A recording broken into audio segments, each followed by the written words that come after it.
सलाम सलाम सुन, मुझे सिंध के सलाम सलाम सुन। बिस्मिल्लाहिर्रहमानिर्रहीम, अस्सलाम वालेकुम, सुबह बखैर, गुड मॉर्निंग। तव्हांजी ख़िदमत में रोज़ जीअं अॼु बि हाज़िर थी चुका आहियूं। उमेद आहे तव्हां बिल्कुलु ठीकु ठाक हूंदो, ख़ैरियत सां हूंदो, मज़े में हूंदो। जेके न आहियो त पोइ तव्हां ठीकु थी वेंदो, छो त असां तव्हांजे लाइ दिलि सां दुआ कंदा आहियूं। ऐं जेकी दुआऊं दिलि सां कबियूं आहिनि उहे अगनि ज़रूरु आहिनि, देरि थींदी आहे, इंतज़ारु कजे पंहिंजे वारे जो। अलाह तव्हांजा वारा न्यारा करे, अलाह साईं तव्हांखे तमामु घणियूं ख़ुशियूं नसीब फरमाए, तव्हांजे अङणनि ते जमाला हुजनि, ख़ुशियूं, टहक ऐं मुर्कूं ऐं तमामु घणो जेको शादमानो आहे न उहो तव्हांजी ज़िंदगीअ में हुजे। आउं आहियां इरशाद जागीरानी, मूंसां गॾु साथी मेज़बान आहे। अस्सलाम वालेकुम, वेरी गुड मॉर्निंग। पर सैयद, उम्मीद आहे मां सभु ठीकु हूंदा। अवां बि इहो ई सोची रहिया हूंदा त रोज़ रोज़ असां अवां जे आॾो अची था वञूं। छो था अचो? छो था अचूं? त अॼु असां उन्हनि जो रीज़न बि अव्हांखे ॿुधाईंदा हलूं त अॼु असां अव्हां जे अॻियां, या असां रोज़ जेको आहे अव्हां जे अॻियां छो ईंदा आहियूं, अव्हां जे आॾो छो ईंदा आहियूं, उहो इन लाइ ईंदा आहियूं छो जो अव्हां जो असां सां प्यारु हूंदो आहे, असां सां मुहबत हूंदी आहे। ऐं अव्हां जा जेके कॉमेंट्स हूंदा आहिनि, हिकु ॾींहुं असां मां केर बि एब्सेंट हूंदो आहे त तव्हां असांखां पुछंदा आहियो त अॼु तव्हां छो न आहियो आया। अक्सर तव्हां खां पुछंदा आहिनि या मूंखां पुछंदा आहिनि, तव्हां न आहिनि ईंदा, तव्हां न आहियो ईंदा, या आउं न आहियां ईंदी, तव्हां पुछंदा आहियो। मज़े जी ॻाल्हि इहा आहे त वरी पाण माण्हू खां पुछा न कंदा आहिनि, वरी ॿिए खां पुछा कंदा आहिनि। मां हिननि जे बारे में मूंखां पुछा थींदी आहे, मुंहिंजे बारे में हिननि खां पुछा तव्हां छो न आहियो न, त उहा ई ॻाल्हि थींदी आहे। त ॾाढी सुठी ॻाल्हि आहे, तव्हां असांखे यादि कंदा आहियो, असां सां प्यारु कंदा आहियो, तॾहिं असां अव्हां जे आॾो ईंदा आहियूं। असांजी पूरी कोशिशि हूंदी आहे को न को टॉपिक, का न का अहिड़ी ॻाल्हि असां ज़रूरु खणी अचूं जेतिरी असांखे, जेतिरो असांजो अक़ल आहे, जेतिरी असांखे सम्झ आहे, या जेतिरो असां शयुनि खे सम्झूं था, त असां उन हिसाब सां अव्हांखे कुझु न कुझु अहिड़ो ॿुधाए वञूं जॾहिं उहो जेका ॻाल्हि आहे या उहा ॻाल्हि जेका आहे उहा तव्हांजी ज़िंदगी जे कंहिं न कंहिं मोड़ ते अव्हांखे कमु अची वञे। पोइ अॼु ॻाल्हि ॿुधायूं का? जी, अॼु ॻाल्हि इहा था ॿुधायूं त ॻाल्हियूं घटि कंदा कयो, कमु वधीक कंदा कयो। अॼुकल्ह माण्हू ॻाल्हियूं घटि ॿुधंदा आहिनि, कमु वधीक ॾिसंदा आहिनि। माण्हू ॾिसंदा आहिनि कमु केतिरो हिन कयो आहे। सो असां वरी अहिड़ा दोस्त बि पाण पंहिंजी दोस्ती जेका सर्किल आहे हुन में ॾिसंदा आहियूं जेकी सिर्फ़ु ॻाल्हियूं कंदा आहिनि, यार मां ईअं मां ईअं। अच्छा, ॻाल्हियुनि जो हुनुर बि वरी घणनि माण्हुनि खे तमामु घणो ईंदो आहे, उहे ॻाल्हियूं एतिरियूं कंदा आहिनि जो कम वारे माण्हू खे बि लताड़े वेंदा आहिनि। कॾहिं कॾहिं तव्हांखे ख़बर आहे ॻाल्हियुनि जो हुनुर माण्हू खे मथे उरूज ते पुॼाए वेंदो आहे। पंहिंजे बॉस सां ईअं मिलंदा आहिनि त बॉस खे लॻंदो आहे या उन इदारे जे मालिक खे लॻंदो ईअं आहे त हे ई कम जो आहे, बाक़ी सभु चंडरा आहिनि। सही था चओ, कम्युनिकेशन स्किल्स बि मैटर कनि थियूं। ऐं इहा बि ॻाल्हि न आहे त तव्हां माना ॻाल्हायो न, सुठी ॻाल्हि आहे, तव्हां जेकॾहिं सुठो ॻाल्हायो त तव्हांजे कम्युनिकेशन स्किल्स सुठा आहिनि। हालांकि इन जूं जेके आहिनि उहे वैकेंसीज़ अची वियूं आहिनि। IT फील्ड जी जेकॾहिं ॻाल्हि करियां त जॾहिं मल्टीनेशनल कंपनीज़ आहिनि उनमें बाक़ाइदा कम्युनिकेशन स्किल्स लाइ हिकिड़ा माण्हू खपनि था जेके मार्केटिंग करे सघनि, जेके आउट ऑफ कंट्री ॻाल्हाए सघनि, उन्हनि सां गॾु कम्युनिकेट करे सघनि। अच्छा, इन मां ॻाल्हि साबित थी त जेकॾहिं तव्हांखे ॻाल्हाइण जी सघ आहे, मुतमिन करण जी सघ आहे, कंहिंखे पंहिंजो करण जी सलाहियत आहे, त पोइ तव्हां मार्केटिंग जॉइन कयो। ॾाढो सुठो शोबो आहे, छो त उते इहा ई ॻाल्हि करणी हूंदी आहे। सवली सिंधीअ में चऊं त यखी हणणी हूंदी आहे, जेका जेकॾहिं पाण सही तरीक़े सां हणूं था ऐं पाण सही तरीक़े सां तक़रीर कयूं था, पाण खे जेको आहे इहो हुनुर आहे त कंहिंखे मोटिवेट करे था वञूं, त पोइ पाण इन शोबे खे ज़रूरु वापरायूं या वठूं या इन शोबे में हलिया वञूं। पर कम जी अहमियत आहे, जीअं पहिरियां ॻाल्हि कई त ईअं न आहे त रुॻो हवाल प्रोग्राम हुजे, कमु कमु आहे ऐं कमु हिकिड़े ॾींहुं नज़र अची वेंदो आहे। पोइ माण्हू जॾहिं उते न बि हूंदो आहे त पोइ चवंदा आहिनि हीउ फलाणे जो कमु आहे। पाण वटि जेकॾहिं एटमी कुवत आहे, अब्दुल कदीर ख़ान साहिबु न आहे असांजे हिन विच में, त पर नालो उनजो हूंदो, कमु उनजो थियल आहे। पोइ भुट्टे साहिबु चवंदा आहिनि त जीअं न जो बाबा असां गाहु खाईंदासीं पर एटम बम ज़रूरु ठाहींदासीं, चयो हाणे उहो कोन्हे को, तॾहिं बि उनजी ॻाल्हि रहंदी, कमु कमु रहंदो आहे। ईअं न आहे हवाल प्रोग्राम जेकी ॿिया सियासतदान या ॿिया कम माण्हू कनि था पिया, जेके हवाल प्रोग्राम करे ऐं ईअं अची करे पंहिंजा जेकी एतिजाज कयूं पिए ऐं टैंकरनि ते बीह करे, टालनि ते बीह करे चऊं त बाबा जेकॾहिं बिल तव्हां ॾे वधीक अचे त पोइ तव्हां बिल साड़े छॾियो, PR जो न, पोइ उहे ॻाल्हियूं साबित न करे सघिया त पोइ उन्हनि जो नालो घटि रहिजी वियो। कमु कमु हूंदो आहे। एक्ज़ैक्टली, अव्हां सही था चओ। चवंदा आहिनि कोल ऐं फेल में तज़ाद न हुजे। जेकॾहिं तव्हां ॻाल्हाए रहिया आहियो त तव्हांजा एक्शन बि उहे ई शइ करे ॾेखारनि। सिर्फ़ु ॻाल्हियुनि सां कमु न आहे हलंदो। तव्हां जेकॾहिं चओ पिया त हिन शइ खे सही करिणो आहे, तव्हां ज़बान सां चओ पिया न, तव्हां उनखे करे ॾेखारियो, तव्हां सॉल्यूशन्स ॿुधायो, तव्हां उन शइ खे अॻियां वधी ॾेखारियो। सिर्फ़ु ॻाल्हियुनि सां कमु न आहे हलंदो। इन जे करे चयो वेंदो आहे त तव्हां जॾहिं बि कंहिं शइ में या कंहिं फील्ड में वञो था त उते कमु अहिड़ो करे ॾेखारियो तव्हांजी कमी रहिजी वञे। ऐं कमी तां मूंखे हिकिड़ी ॻाल्हि यादि आई त कमी तॾहिं महसूस थींदी आहे जॾहिं अव्हां जो जेके ॻाल्हियूं हूंदियूं आहिनि या तव्हांजो कमु अहिड़ो हूंदो आहे, नेक अमल थियल हूंदो आहे, या कुझु अहिड़ो कमु हूंदो आहे जेको ॿिए कंहिंखे न करणु अचे, उहा एक्सपर्टीज़ अव्हां में ई हुजनि। अच्छा, इन ई ॻाल्हि तां मूंखे हिकिड़ी ॿी ॻाल्हि यादि आई त असांखे पाण में हिकिड़ियूं अहिड़े क़िस्म जूं एक्सपर्टीज़ आणणु खपनि जेको ॿियो केरु न करे सघे। बिल्कुलु, तव्हांजी वैल्यू तॾहिं थींदी। सही सही सही, माना स्किल्स तव्हांखे तमामु घणी हुजणु घुरिजनि। हूअं बि जेकॾहिं तव्हां प्राइवेट इदारे में जॉब कयो था, तव्हांखे हिकिड़ी सलाह ॾियां थो, सरकारी माण्हू त हूअं ई उन्हनि खे ख़बर आहे त पगार ईंदी, लेकिन वधि में कमु न कंदुसि त हिकिड़ी जॻह तां ॿी जॻह ते ट्रांसफर थी वेंदो, ॿियो छा थींदो, कढंदा कोन। पर प्राइवेट जेको मुलाज़िम हूंदो आहे उनखे इहो अक्सर ख़ौफ़ रहंदो आहे, अक्सर इहा ॻाल्हि परेशान कंदी आहे त थी सघे थो त सुभाणे मथां फ़ोन ते ई मूंखे कढी छॾीनि, फायर थी वञा। सो तव्हां जेकॾहिं प्राइवेट इदारे में जॉब कयो था त तव्हांखे सभ खां सुठी सलाह ॾियां थो, तव्हांखे 2-4 शयूं हुजणु घुरिजनि। माना जंहिं फील्ड में तव्हां आहियो, जेको कमु कयो पिया, इन खां वधीक बि एक्स्ट्रा स्किल्स हुजनि।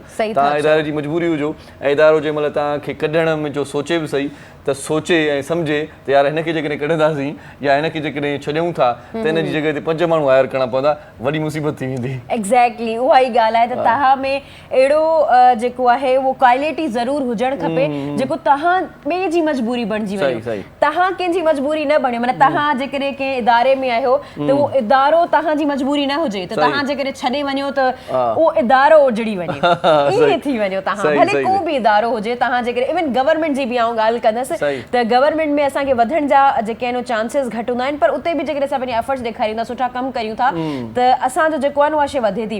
ऐं सिर्फ़ु पंहिंजी कज़न जी हिकिड़ी ॻाल्हि ॿुधाइणु चाहींदसि। मुंहिंजो कज़न आहे, उहो गवर्नमेंट ऑफिसर आहे, पर ईअं थींदो आहे त जॾहिं बि का ॻाल्हि थींदी आहे न, उनखे कॉल बि ईंदी आहे त तव्हां अचो जल्दी ही कमु करिणो आहे। हू चवंदा माॻी ॿुधाए स्किल्स फासी वियो आहे, इहे बि थींदो आहे। अच्छा, पोइ ईअं थींदो आहे कॾहिं कॾहिं उहे वाक़ई बि फासी पवंदा आहिनि, पर पंहिंजे कम सां सचाई आहे, सुठी ॻाल्हि आहे इहा। पंहिंजे वतन, पंहिंजी मिटी, पंहिंजी धरती, पंहिंजे माण्हुनि जे लाइ कमु अचो। छो जो जेकॾहिं माण्हू पैसा खणे थो त उहा कमु माण्हू सचाई सां करे, दिलि सां करे। सही ॻाल्हि आहे। भला हाणे वरी ॿियूं ॻाल्हियूं बि कयूं त कराचीअ जी जेका मौसम आहे उहा ॾाढी ज़बरदस्त आहे। मूं जॾहिं हेॾे अचण जे लाइ माना सांभाहो कयो, ॿाहिरि निकितुसि त कारा ककर बाक़ाइदा मुंहिंजी आजीअ लाइ बीठल हुया, दिलि में सोचियुमि पई, हा कहर जो मौसम आहे, इहे मौसम आहे आशिकाना भई। ॿाहिरि निकितुसि, मूंखे लॻो पए त रस्ते में बरसाति थी वेंदी ऐं एंजॉय कंदुसि, मज़ो वठंदुसि, पर अञा कोन थी आहे। पर बरसाति बाक़ाइदा पंहिंजे ज़ोर शोर सां अचण वारी आहे ऐं कुझु ॾींहंनि में ॾाढी ठाऊकी बरसाति पवंदी। ऐं इन जे करे तव्हांजी जेकॾहिं गाॾीअ जा वाइपर्स ठीकु न आहिनि त उहे बि ठीकु कराए वठो, पंहिंजी गाॾीअ खे। 5 ताईं थींदी, 5 जुलाई ताईं चयो अथनि। चवनि था तमामु घणी बरसाति थींदी ऐं अलाह ख़ैर करे ईद वरी बरसाति में न गुज़ारणी पए। न ईद ताईं कोन थींदी, ईद वरी 15 खां थींदो, वरी मतिलबु हा ॿियो जेको आहे हिननि जो डायरेक्ट कनेक्शन आहे, हिननि खे वधीक ख़बर हूंदी। सही अथनि बाबा। सो वरी ॾुख जी ख़बर ॿुधायूं तव्हांखे, ख़ुशि ख़बरी त इहा आहे। ॾुख जी ख़बर इहा आहे त चवंदा त पेट्रोल 50 रुपया अञा वधंदो, वधी वियो आहे, वधंदो अञा। लेवी जेके मोबाइल जूं क़ीमतूं जेको पाण डिस्कस करे रहिया हुआसीं, मोबाइल जूं क़ीमतूं वधनि पियूं ऐं जेके बि इहे शयूं आहिनि अशिया उन जा वधंदा वञनि। पर मसइलो इहो आहे त पेट्रोल जो जेकॾहिं वधे थो न त पोइ पेट्रोल सां गॾु हर शइ वधी थी वञे। सिर्फ़ु पेट्रोल नथो वधे, पेट्रोल जेको आहे न डायरेक्टली प्रोपोर्शनल आहे ईच एंड एवरी एसेसरीज़, त हर शइ असांजी वधी थी वञे। मसइलो सिर्फ़ु इहो थो थिए। सही मां हाणे ॾिठुमि पए त मोबाइल जेके आहिनि से रेट वधनि था, पोइ मूंखे यादि आयो त मुंहिंजो मोबाइल चोरी थी वियो, मूंखे का परवाह न आहे हूअं ई त वधे या न वधे। सो ॻाल्हि इहा आहे त सकावती ॾींहुं वियो ऐं मोबाइल निकिरी वियो। पर ख़ैर हाणे वरी पोइ ज़ाहिर आहे त हीअ ज़रूरत जूं शयूं आहिनि, किथां न किथां त माण्हू बंदोबस्तु करे ई वठंदो आहे। पर मोबाइल हाणे महांगा थियनि था, महांगा थी विया आहिनि। सो हाणे मोबाइल ऐं ख़ासि तौर ते जेकी सिगरेट जा मवाली आहिनि, जेकी माना चैन स्मोकर आहिनि, हर सिगरेट पीअंदा आहिनि, उन्हनि खे बि असां रुख जी ख़बर ॿुधायूं त सिगरेटनि जो अघु बि वधे थो। सिगरेट वधी वेंदा त पोइ मवाली परेशान थींदा, मवाली परेशान थींदा ऐं कुझु वरी हवाली बि परेशान थींदा, जेकी सिगरेट पी करे चांहि जो ढुक हणी करे वरी पोइ माना ईअं हवाला कढींदा आहिनि। चांहि बि महांगी थी वई आहे, मुख़्तलिफ़ शहरनि में ॾिसूं था, ॿुधूं था ॻाल्हियूं त अॼुकल्ह जो जेको हिकिड़ो कप आहे उहो माना घटि में घटि 50 खां मथे जो आहे, 60, 70, 80 हले थो, किथे सुठनि इलाइक़नि एरियाज़ में 100 रुपए बि हले थो। पर हाणे जेको कट आहे चांहि जो उहो 40 रुपए जो थी वियो आहे। माना इहा बि ॾाढी ॾुखी सूरत हाल आहे त हिकिड़ो मिसकीन माण्हू, ग़रीब माण्हू ऐं मज़दूर माण्हू चांहि त ज़रूरु पीअंदो मंझंदि जो, ज़ाहिर आहे कमकार खां थकिबो त हू छा करे। सूरताल जेका आहिनि उहे सभई ॾाढियूं हू आहिनि। मतिलबु तव्हां जेकॾहिं ॾिसो न हर शइ महांगी थींदी वञे ऐं जेकॾहिं महांगाई थिए थी त इंसान जेके आहिनि उहे माण्हू इरिटेट थिए थो, मुंझे थो, माण्हू खे ॾुखियो लॻे थो, माण्हू माना हिकिड़ो डिस्टर्ब रहे थो, माण्हू डिस्टर्ब रहे थो, कमु डिस्टर्ब रहे थो। उन खां पोइ काफ़ी शयूं जेके आहिनि उहे हेॾां होॾां थी थियूं वञनि। सही ॻाल्हि आहे, सही ॻाल्हि आहे। बहरहाल हाणे चवण जो मक़सदु इहो आहे त हर शइ महांगी हुजे पर मुहबत महांगी न कजो, प्यार महांगो न कजो। इहा ई हिकिड़ी शइ आहे जंहिंसां। ऐं ही बारिशुनि जो मौसम आहे, मिलण जो मौसम आहे, त किथे माना गैदरिंग्स कयो, फैमिली गैदरिंग्स कयो, तव्हां वञी पकोड़ा समोसा गॾिजी खायो, चांहि गॾु पियो, माना एंजॉय कयो हिन मौसम खे। महांगाई त वधंदी वेंदी, महांगाई वधी आहे, हूअं खणी जेको आहे 4-5 समोसा खाईंदा वञो, हिकिड़ो खणी खाइजो, भला गॾिजी कजो। जंहिंजे घर महिमान थी वञो था न, अधु हू कन धवा कयो हाणे जेको अमेरिकन सिस्टम जेको आहे उहो घणो हाणे असां वटि अञा वधीक उनखे हथी मिलंदी जीअं पाण संगत में पाण यूनिवर्सिटी लाइफ जी जेकॾहिं ॻाल्हि कयूं ऐं उन वक़्तु असां शागिर्दी वारे ज़माने में हूंदा हुआसीं त पोइ जेका पंहिंजी पॉकेट मनी हुई पोइ सभु दोस्त गॾिजी करे चवंदा हुआसीं वाह हीअ खाऊं था पोइ सभु गॾु गॾु कंदासीं हा सही था चओ सो हिसो पंहिंजो मिलायो सो हाणे बि जेकॾहिं तव्हां ईअं कंदव त तव्हांजी ज़िंदगी आसान थींदी हिकिड़े ते पार न कजो ऐं हिकिड़े ते वार न कजो इहा महिरबानी कजो सो खोड़ सारियूं ॿियूं बि ॻाल्हियूं करणियूं आहिनि तव्हां सां पर हिन खां पहिरियां आउं तव्हांखे ॿुधाईंदुसि अॼु रोज़ानी जीजल अख़बार अॼु छा लिखियो आहे ऐं छा अख़बार अॼु रिपोर्ट कयो आहे कॉलम्स कहिड़ा आहिनि पहिरियां पिरह ॿुधाए त पोइ वरी आउं तव्हांखे शोबिज़ जूं ख़बरूं ॿुधाईंदुसि जी पिरह जी बिल्कुलु जेकॾहिं अव्हांजे हथ में रोज़ानी जीजल मौजूदु न आहे त अव्हां हिन खे ऑनलाइन वेबसाइट ते पढ़ी सघो था वेबसाइट अव्हांखे ॿुधाईंदी हलां त www.dailyjeejal.com जी वेबसाइट आहे ऐं जेकॾहिं असां तारीख़ जी ॻाल्हि करियूं त तारीख़ जेका आहे उहा 30 आहे अॼु जून जो आख़िरी ॾींहुं आहे ख़मीस जो ॾींहुं आहे 2022 आहे ऐं कल्ह काफ़ी इहो चयो पियो त चंड नज़र अची वियो आहे चंड नज़र अची वियो आहे ईद जेका आहे न उहा 9 जुलाई ते थियण वारी आहे पर इहा तव्हांखे ॿुधाईंदी हलां त चंड अञा नज़र न आहे आयो छो असां राति निकिता न हुआसीं ॾहीं आचर ते ईद थींदी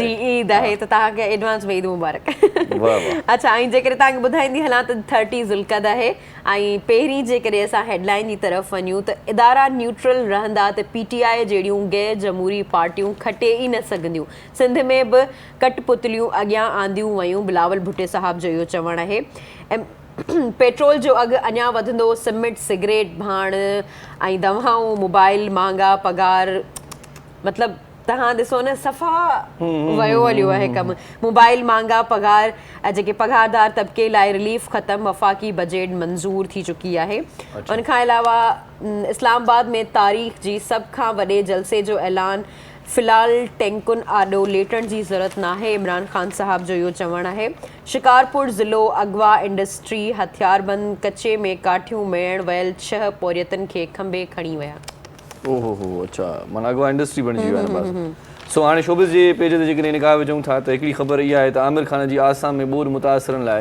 25 लख रुपयनि जी इमदाद ॾाढी सुठी ॻाल्हि आहे ऐं हिन खां सवाइ जेका तकरारी डोली टिकटॉकर उहा पुलिस सेल करण लाइ मसइलो बणिजी वई डोली पंहिंजे साथियुनि सां गॾु गुजरांवाला में पान शॉप जी इफ़्तिताही तक़रीब में पहुती पुलिस कांस्टेबल जेकी डोली जा प्रस्तार हुया उन्हनि वरी छा कयो जो पंहिंजूं वर्दियूं लाइ मक़ामी माण्हुनि खे पारायूं ऐं डोलीअ खे प्रोटोकॉल ॾिनो ऐं CPO हुनजो नोटिस वरितो आहे कांस्टेबल ऐं 3 रज़ाकारनि ख़िलाफ़ केस दाख़िल करण जो हुकुम ॾिनो वियो आहे ऐं क्रिकेट जी ख़बर में हिकिड़ी ख़बर वॾी आहे उहा इहा आहे त Pakistan cricket board junior league कराइण जो ऐलान करे छॾियो वॾा नाला एक्शन में नज़र ईंदा इन खां सवाइ खोड़ सारियूं ख़बरुनि सां गॾोगॾु सुठो कॉलम्स बि आहिनि जेके अख़बार में पढ़णु चाहियो था त रोज़ानी जीजल अख़बार वेझे आकर खां वठी छॾियो या उनखे तव्हां चई छॾियो त रोज़ानो तव्हांजे दुकान ते सैलून ते सिराए ते होटल ते या तव्हांजे घर पहुचाए वञे रोज़ानी जीजल अख़बार पढ़ो ऐं कचहरीअ जा मोर बणिजी वञो वेहंदव त पोइ डिस्कस कंदव त पेट्रोल वधी वियो तेल वधी वियो ऐं सिगरेट वधी आहे दवाऊं वधी वियो माण्हू चवंदा हिनखे वॾी ख़बर आहे वॾो माना छा आहे माना हीअ माना सफ़ा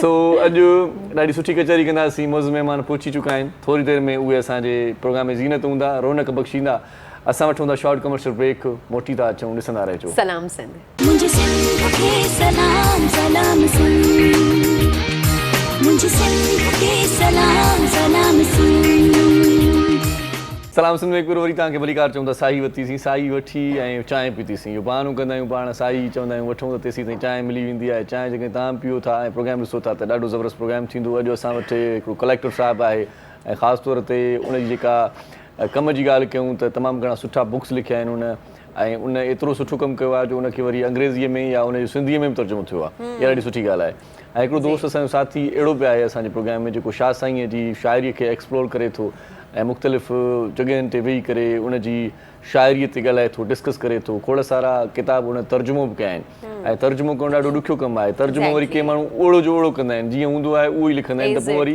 पंहिंजी ॿोलीअ में उनजी माना तब्दील थी वेंदी आहे मर्ची वेंदी आहे पंहिंजी ॿोलीअ जे हिसाब सां हुन ॿोलीअ खे ॾिसी करे तर्जुमो कजे त उहा सुठी ॻाल्हि हूंदी आहे के वरी डायरेक्ट ओड़ो ई तर्जुमो कंदा आहिनि जी मिसाल 1000 ख़ान असां वटि जेकॾहिं नालो आहे त पोइ 1000 ख़ान हुनखे चऊं त इहा सुठी ॻाल्हि लॻंदी भला जेकॾहिं शरबत कंहिंजो नालो आहे हुनखे चऊं सीरप आहे त भला अजीब लॻंदो पर पंहिंजे तरीक़े सां जेकॾहिं उनखे पंहिंजी ॿोलीअ में पाण सुठे तरीक़े सां पेश कंदासीं त उहो तर्जुमो उहो सुठो लिखियो वेंदो।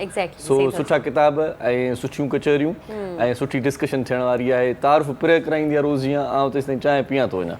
बिल्कुलु हा सही चयो त जेके असां वटि पहिरियां जेके गेस्ट असां वटि मौजूदु आहिनि उहे कलेक्टर कस्टम रहिया हुआ सिंध जा ऐं उन खां पोइ हाणे जेकॾहिं ॻाल्हि करियां त डायरेक्टर आहिनि पाकिस्तान कस्टम अकेडमी कराची जा ऐं उन खां अलावा उनजी जेके पर्सनैलिटी जे कयां तुंहिंजा खोड़ सारा जेके आहिनि उहे पहलू आहिनि। उहे पाण डॉक्टर बि रही चुका आहिनि जी उहे डॉक्टर हा उहे डॉक्टर बि रही चुका आहिनि। उन खां पोइ जेके आहिनि उहे सिविल सर्वेंट आहिनि ऐं इन सर्विसिस जॉइन कयूं ऐं उन खां अलावा पाण इंग्लिश ॾाढा सुठा शाइर आहिनि जी पाण 11 किताबूं लिखी चुका आहिनि ऐं किताब जेके आहिनि उन्हनि जा लिखियल उहे आउं चवां थी त असांजी सिंध लाइ फ़ख्र जी ॻाल्हि आहे छो जो पाण जेके आहिनि उहे वज़ीरिस्तान सां बिलोंग कनि था। उन खां पोइ बि हुननि सिंध में अची करे सिंध जी डिफरेंट जॻहियुनि खे एक्सप्लोर कयो ऐं उन्हनि ते लिखियो आहे। जेकॾहिं आउं पहिरियों ई किताब जेकॾहिं अव्हांखे ॾेखारींदी हलां त जंहिंजो टॉपिक आहे उनवान आहे मिठो दरिया ऐं इनखे ट्रांसलेट बि कयो वियो आहे। सर अली आकाश ट्रांसलेट कयो आहे। सर अली आकाश जेके आहिनि उहे तारुफ़ जा मुहताज न आहिनि। हैदराबाद में उन्हनि जो वॾो नालो आहे। ॾाढा सुठा शाइर आहिनि फिलोसोफर आहिनि। ॾाढो सुठो ॻाल्हाइनि था। ॾाढा सुठा पर्सनली जेकॾहिं ॻाल्हि करियां त माण्हू बि आहिनि त उन्हनि इन बुक जी ट्रांसलेशन बि कई आहे। हिन बुक में सिंध जे जेके बि तारीख़ी मक़ाम आहिनि मुंहिंजे ख़्याल सां असां सिंध खे एॾो एक्सप्लोर न कयो हूंदो जेॾो सर एक्सप्लोर कयो आहे। सिंध जे अलॻि अलॻि जॻहियुनि ते लिखियो आहे ऐं सिंध खे ॾाढो सुठे तरीक़े सां लिखियो आहे ऐं उन खां पोइ उन ते इवेंट बि थियो ऐं ॻायो बि आहे हिनखे। उन इवेंट में हिन जेके पोएम्स लिखियल आहिनि उन्हनि खे ॻायो बि वियो आहे। उन खां अलावा 11 आहिनि बुक्स लेकिन असां वटि हिते 2 मौजूदु आहिनि। त ॿियो जेको आहे उहो आहे ग्रैंड कॉम्प्लिकेशन। इन में जेको आहे तक़रीबन सभिनी ॻाल्हियुनि ते लिखियल आहे पर ख़ुशी जहिड़ी वरी इहा ॻाल्हि आहे त सिंध ते बि काफ़ी कुझु इन में बि लिखियल आहे। ऐं जेकॾहिं इन ग्रैंड कॉम्प्लिकेशन जी हिकिड़ी थोरी सी जेका पॉम आहे उहा पढ़णु चाहींदसि जेका सर जी लिखियल आहे ॾाढी सुठे तरीक़े सां लिखियल आहे। मूं चयो उहो बि आउं पेश कयां। सर खां पुछंदासीं उहो लिखी छो आहे कहिड़ी सिचुएशन में लिखी आहे सर। इहा बि सखर में लिखियल आहे। जेकॾहिं ॿुधाईंदी हलां त 10 Feb ते लिखियल आहे ऐं सखर में लिखियल आहे डू मी इन stone from jade meg my bronze statue in marble white where me edges and my ears worn deep wrinkles bring an eyes like precious rock under lid rounded weary expression and my heart beat my trembling limb to base thigh my hands never in cold repose rather swift of ache yet held together my neck straight though my shoulder bent My breast heave like hidden volcano. तमामु बहितरीन पॉम लिखियल आहे। असां sir खां पुछंदासीं ऐं sir खे जेके आहिनि भली कार बि चऊं था जी। डॉक्टर सादिकुल्ला खान वजीर साहब प्रोग्राम में मौजूद हैं। सर हम आपको वेलकम कहते हैं। जी थैंक यू बहुत शुक्रिया जी आप हमारे प्रोग्राम में तशरीफ लाए। इन खां सवाइ जेको ॿियो जेको मौज़ महिमान आहे उनजो तारीफ़ वरी पिरे तव्हांखे सही तरीक़े सां कराईंदी पर उन्हनि जे किताबनि जो तारीफ़ आउं थो करां। हिकिड़ो ॾाढो सुठो किताबु उनजो ज़िंदगी फ़ानी ऐं फ़न लाफ़ानी। अंग्रेज़ी अदब जा जेकी माण्हू आहिनि उन्हनि खे सिंधीअ में जेकॾहिं पाण खणी अचूं त ॾाढो सुठो कमु कंदो आहे असांजो मुनी टोमकी साहिबु। ही उन किताब जी माना हिकिड़ी तरतीब आहे ऐं ॾाढो सुठो किताबु आहे मुनी टोमकी साहिब जो ज़िंदगी फ़ानी ऐं फ़न लाफ़ानी। पढ़ण जहिड़ो किताबु आहे। साह मिसाननि जो किताबु आहे। तव्हां मुख़्तलिफ़ किताब घरनि खां ही किताबु वठी सघो था। ॿियो ॾाढो सुठो हींअर जेको किताबु आहे उन्हनि जो उहो आहे द रिटर्न ऐं अनवर कलीम साहिब जो किताबु आहे। तर्जुमो कयो आहे अंग्रेज़ी में प्रोफेसर मुनी टोमकी साहिबु ऐं ॾाढो सुठो किताबु आहे। ऐं हिन किताब खे पढ़ण खां पोइ तव्हांखे नॉवल जी बि ॼाण मिलंदी ऐं जेकी नॉवल जा जेकी ख़ासि तौर ते दिलचस्पी रखंदड़ दोस्त आहिनि या पढ़णु चाहिनि था नॉवल लिखणु चाहिनि था छो त कहाणी ऐं नॉवल में थोरो फ़र्क़ु बि थींदो आहे। सो इन ॻाल्हि खे बि जेकॾहिं अॻिते खणी अची ऐं ही सुठा सुठा किताब पढ़नि मूंखे ख़ुशी वरी इन ॻाल्हि जी बि थींदी आहे त जेको परॾेही अदब आहे उनखे पाण सिंधीअ में अक्सर ट्रांसलेट कंदा आहियूं पर पंहिंजे अदब खे वरी अंग्रेज़ीअ में ट्रांसलेट करे ॿियनि ताईं पहुचाइणु इहा बि असांजी ज़िमेदारी आहे। ॾाढा सुठा आहिनि उहे असांजा लेखक साथी दोस्त जेकी मुनी टोमकी साहिब जहिड़ो कमु कनि था छो त पंहिंजे अदब खे खणी करे ॿिए माण्हूअ ताईं ॿी ॿोलीअ जे माण्हूअ ताईं पहुचाइणु हिकिड़ो ॾाढो सुठो कमु आहे छो त आउं सम्झां थो त पाण वटि तमामु सुठो लिखियो वेंदो आहे। ऐं पंहिंजूं तहरीरूं या ख़ासि तौर ते पंहिंजे शाइरनि जूं कहाणियूं लिखणियूं पढ़ां थो त मूंखे लॻे थो त असांजो अदब आलमी अदब खां घटि कोन्हे को। उनखे जेकॾहिं उन तरीक़े सां उन पैरामीटर्स में खणी करे उन्हनि ताईं पहुचायूं इंटरनेशनली जेकॾहिं उन्हनि खे मार्केट में आणियूं त असांजो फ़न असांजो अदब ऐं असांजी जेका क़दुरु क़ीमत आहे उहा वधी सघे थी कंहिंखां घटि न आहे ऐं वधी सघे थी बिल्कुलु सही था चओ ऐं जेको द रिटन किताब आहे उहो मूं पाण पढ़ियो आहे ॾाढो बहितरीनु ॾाढे सुठे तरीक़े सां चई सघां थी त ज़िंदगी जी फिलोसफी लिखियल आहे हुन में ऐं जंहिं तरीक़े सां ट्रांसलेट कयल आहे तमामु बहितरीनु तरीक़े सां ट्रांसलेट कयल आहे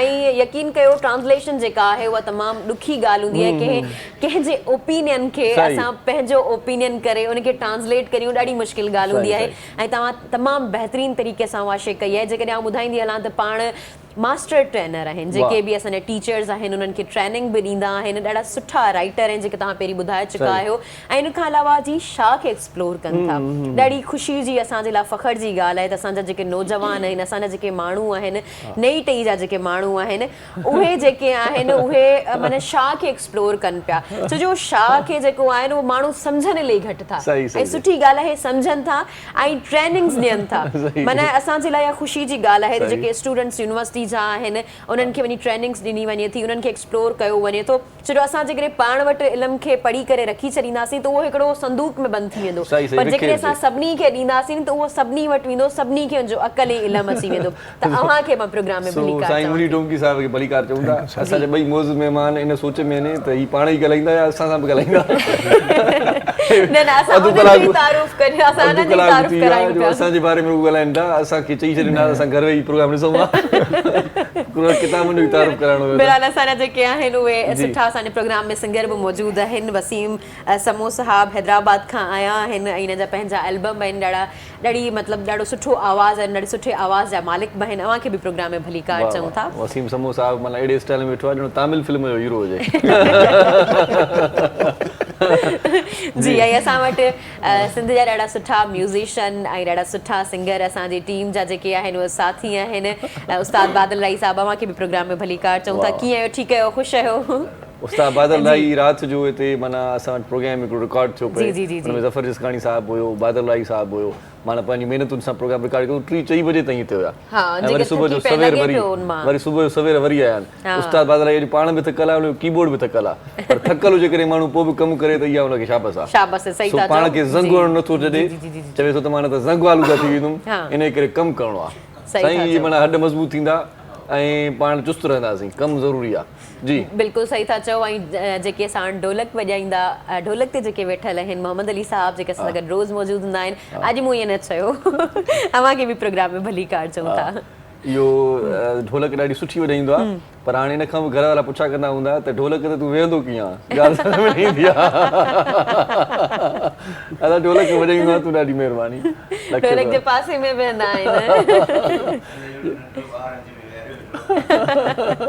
न जेको हू सोचींदा हूंदा त ही माना ढोलक ते वेहंदो कॾहिं आहे पर ढोलक इन्हनि ते वेहंदो आहे हा पर ॻाल्हि इहा आहे त इहो चइबो ईअं ई आहे पाण वटि जॾहिं रिवाजी ॻाल्हि कंदा आहियूं न त पोइ पाण जुमिलो इहो ई चवंदा आहियूं ढोलक ते ठीकु आहे वॾी महिरबानी साईं तव्हां असांजे प्रोग्राम में आयो सो स्टार्ट के खान जी सर सादिक अला खान पूछना सर आपने जो है वो 11 बुक्स रखे हैं लिखे हैं तो उसमें जो है वो थीम क्या है उन सब की वैसे तो ह्यूमन कंडीशन जनरली वो थ्रू आउट वो एक थीम है और चूँकि ये इवॉल्व हुआ है पिछले कोई 10-12 साल से मैं लिख रहा हूँ तो इसमें वो एरिया भी है इसमें नेचर भी है इसमें एक स्पिरिचुअलिटी भी है इसमें एक इनर एक फीलिंग का भी उसमें एक एहसास है सबकॉन्शियस स्ट्रीम ऑफ कॉन्शियसनेस जिसको आप कहते हैं कि उसमें उस तरह की वो मुख्तलिफ जो एक पोएटिक जेनर्स चल रही है तो इसको थ्रू आउट आप इसको देखेंगे तो ये एक कंटेम्प्रेरी पोएट्री है यानी वो एक पोएट्री है कि जिसमें जो करंट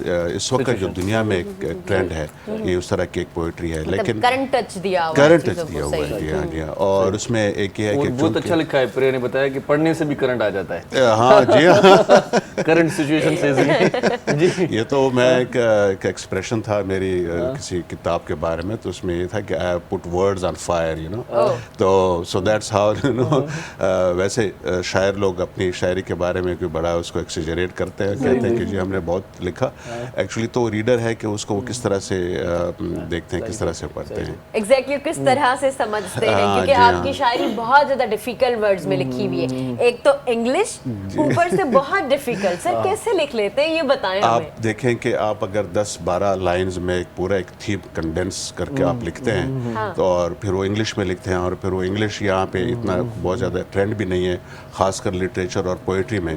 बिल्कुल भी और नहीं है। स्पेशली जब मैं सिंध में यहाँ पे आया तो सिंध में तो सारी सिंधी पोइट्री है।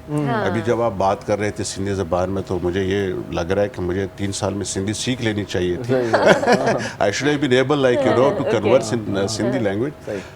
तो वहाँ पे कुछ लोगों को वो जो एक मिजाज है कि इंग्लिश पोइट्री का एक अलहदा मिजाज है, हमारी पोइट्री एक और तरह से है, उसमें उनकी कंस्ट्रक्शन डिफरेंट होती है।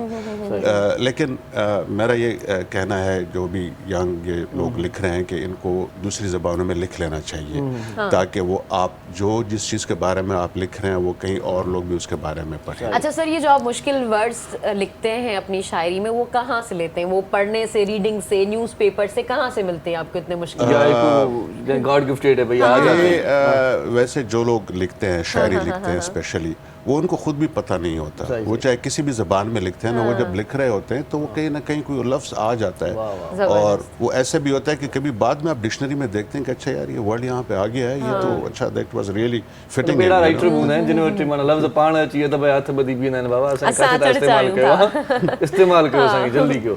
ऐसा होता है सब। सही बात। जी हाँ, जी जी। सो डोंकी साहब तव्हां बस असां गॾु आहियो सभ खां पहिरियां त तव्हां जेको इहो किताब त रिटर्न माना वापसी जी ॻाल्हि पाण जेका कयूं था, त ॿिया किताब छॾे इन जो ई तव्हां तर्जुमो कयो आहे, ख़ासि इन जो को कारण आहे, सबबु आहे, छा आहे इन किताब?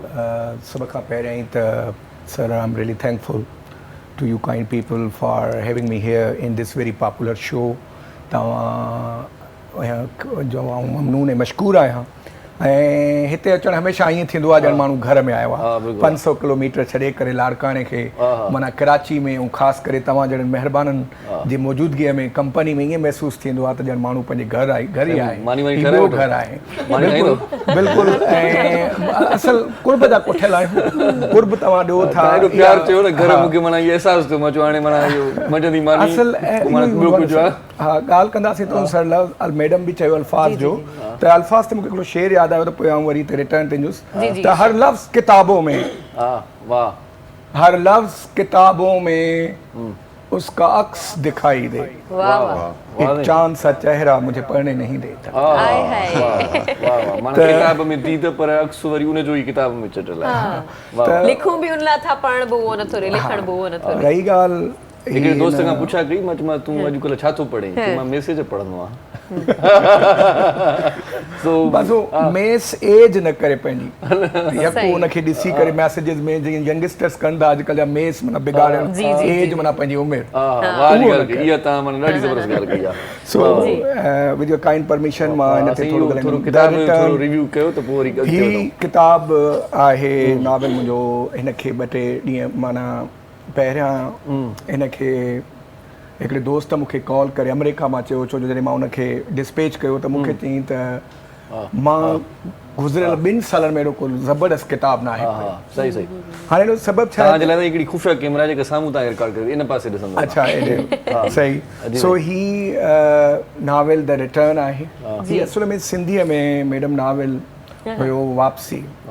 गुज़िरियल साल मूंखे इहो एज़ाज़ हुयो त आउं प्रोग्राम में वहाँ जे आयुसि ऐं उन वक़्तु आउं इन जो तज़किरो कयो त अनवर कलीम साहब आहिनि, शदादकोट सां हुनजो तालिक़ आहे ऐं नावल निगार आहिनि, कहानीकार आहिनि ऐं मल्टी लैंग्विस्ट आहिनि। उर्दू में बि लिखंदा आहिनि, मल्टी लैंग्वेज राइटर आहिनि, उर्दू में बि लिखंदा आहिनि, सिंधी में बि लिखंदा आहिनि। उन नावल वापसीअ जो मां हिकिड़ो डायलॉग पढ़ियो ऐं हुन मूंखे त शदादकोट ते आउं वियो हुयसि दोस्त जे हिकिड़े शादीअ जो प्रोग्राम हुयो ऐं त उन जो उहो डायलॉग मूंखे इम्प्रेस कयो। डायलॉग उहो कीअं हुयो त मोबाइल फ़ोन कंपनियुनि जा जेकी सियासतदाननि ऐं मज़हबी माण्हुनि वांगुरु मोबाइल कंपनियूं बि सिर्फ़ु पंहिंजनि ई कस्टमरनि खे फ़ाइदो ॾींदा आहिनि। कस्टमर्स खे फ़ाइदो ॾींदा आहिनि। पैकेजिस बि उन्हनि जे लाइ ख़ासि हूंदा आहिनि, जीअं हर हिकु सियासी पार्टीअ जो ख़ासि पंहिंजे वर्कर लाइ, पंहिंजे एरिया लाइ, पंहिंजे उन लाइ ख़ासि माना हिकिड़ा प्रोग्राम। ज़ाहिर आहे त कोई अहिड़ो पैकेज नथा ॾियनि त बाबा फलाणी कंपनी फलाणे माना नेटवर्क जे लाइ बि सही हुजे। हा, ऐं ॿियो ही हिकिड़ो हुयो जंहिंखे डिस्क्रिप्शन हुन जेको समरीन आहे, सेंट्रल करेक्टर आहे, उन जो आहे त ॾिसो हिन में चए थो त every relation, every bond, every introduction also starts with zero Exactly. सही But when relationships come to an end, then no zero is left. In fact, one is left with several digits of memories and feelings. हाणे ही न novel खे तर्जुमे करण जी मूंखे उन करे ज़रूरत महसूस कई। हिकु त मुंहिंजा सरी ईंदड़ ॿ किताब आहिनि अंग्रेज़ीअ में। I wanted to ship in English. सिंधीअ में मूं लिखियो त मूं चयो त हाणे तर्जुमे में छो न, why not to try a hand in translation? उन में छो न कजे, छो जो गुज़िरियल 3 ॾहाकनि खां सिंधी को बि किताब, ख़ासि करे नावल जो को बि नओं नावल, मॉडर्न नावल तर्जुमो इंग्लिश में न थियो। मां चयो let's have an opportunity, translate it, prove your metal, prove your talent. हाणे पाण ॻाल्हायूं था, ही दोस्त कलाम ॿुधंदो ॻाईंदो, असां ॿुधंदासीं, ट्रांसलेट लाइ कयूं अंग्रेज़ी में। बिल्कुलु चवे छा हिन प्लॉट मां थोरो तकड़ में अधु मिंट में ॿुधाए छॾियां त ही वापसी असां चऊं था तव्हां इनखे वज़ाहत सां ॿुधायो ताकि असांजा माण्हू सभु तव्हांखे गौर सां ॿुधनि। तकड़ में मज़ो न ईंदो। ॿियो ब्रेक थींदो न, उनमें तव्हां इहो एक्सप्लेन कजो बाक़ाइदा। सुठो कराए थो किताब। बिल्कुलु हर फिक्शन लवर खे, जीअं रिचा साहब तव्हां चयो न, फिक्शन लवर खे पढ़णु खपे। Every fiction lover should thoroughly go through lessons भी काफ़ी आहिनि। जो किताब जेको तव्हां अधु कमु रहियो आहे न, इहो पूरो कयो त पोइ तव्हां कलाम ॿुधो सही तरीक़े सां। त ही प्लॉट वापसीअ जो 2 मेजर किरदार हूंदा आहिनि हमेशह। हूअं त नावल में घणा किरदार हूंदा आहिनि, पर सेंट्रल कैरेक्टर्स हूंदा आहिनि। सिराज एंड समरीन। अच्छा। सिराज इंजीनियर हूंदो आहे, समरीन टीचर हूंदी आहे। अच्छा। ऐं हिन जो बैक टाइटल कमेंट मुंहिंजे दोस्त कराची में आहिनि, एडिशनल कमिश्नर नसीर अहमद चांडू साहब FBI में उन लिखियो आहे। ॾाढो सुठो माण्हू आहे, मुलाक़ात थी। तव्हां ॾिठो हूंदो, कचहरीअ जो मोर माण्हू आहे। त उन सर हिन खे लिखिया आहिनि, छो जो he himself has been book reader, book reader, उहे पाण बि पढ़ंदा आया आहिनि न। त हाणे ही मोबाइल फ़ोन रॉन्ग नंबर जे ज़रिए, असांखे समरीन जी कहाणी ॿुधायो बसि। उहा समरीन जो मां तव्हांखे ॿुधायां थो न, मोबाइल जो मोबाइल फ़ोन रॉन्ग नंबर जे ज़रिए हिननि जो इश्क थो थिए। अच्छा। ऐं उहो इश्क 0 खां शुरू थिए थो ऐं एंड बि 0 ते थो थिए। अच्छा। हाणे इहो वॾो हिकिड़ो, छो जो मिज़ाजी मोहबत जी इहो वॾो अलमियो हूंदो आहे त मिज़ाजी मोहबत जो इश्क 0 सां शुरू थींदो आहे, 0 ते ख़तमु थींदो आहे। ऐं मिज़ाजी मोहबत जेका हूंदी आहे, हासिल इश्क हासिल जंहिंखे चवंदा आहिनि, उहो रोआरींदो आहे। सो हिन में समरीन ऐं सिराज ॿई पोइ रोअंदा आहिनि, पछताईंदा आहिनि। हाणे असां हिकिड़ो ब्रेक वठूं, पोइ गॾिजी था रोऊं।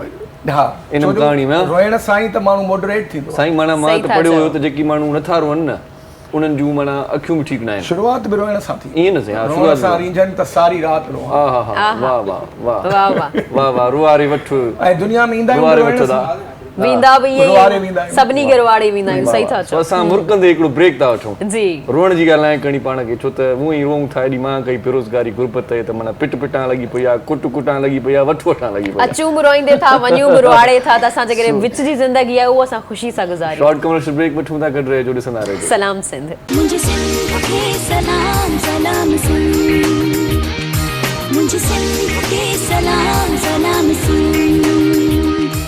सलाम सिंध में हिकु भेरो वरी तव्हांखे भलीकार चऊं था। ऐं भलीकार चवण सां गॾो गॾु दिलि चवे थी हिन लम्हे हिकिड़ो सुठो कलाम ॿुधूं, छो त कलाम ॿुधण सां बि थोरो कचहरीअ में वधीक मज़ो ईंदो आहे। कचहरियूं पियूं थींदियूं पर कलाम बि गॾो गॾु हुजे। छा ख़्याल आहे? बिल्कुलु तव्हां सही था चओ। पोइ उन कलाम ते ई डिस्कशन कंदासीं, छो जो असां वटि हींअर फिलोसोफर वेठल आहिनि, शाइर वेठल आहिनि, राइटर वेठल आहिनि, त उहे कुझु न कुझु कढी वठंदा आहिनि ॻाल्हि ते। सही सही साईं छा ॿुधाईंदो? वाह शुरूआत कयूं था। जी जी जी जी इरशाद। वाह वाह, शाइरनि जो सरताज साईं। वाह वाह।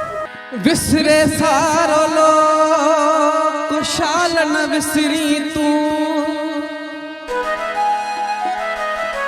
ओ तोखे केॾो मूं साझो आहे साह में, ओ ईंदो सजण साईं अला मुंहिंजो ईंदो ढोलण साईं, ओ ईंदो सजण साईं अला मुंहिंजो ईंदो ढोलण साईं, ईंदो ढोलण साईं, ईंदो ढोलण साईं अला ईंदो सजण साईं, ईंदो सजण साईं अला मुंहिंजो ईंदो ढोलण साईं, ओ ईंदो सजण साईं अला मुंहिंजो ईंदो ढोलण साईं।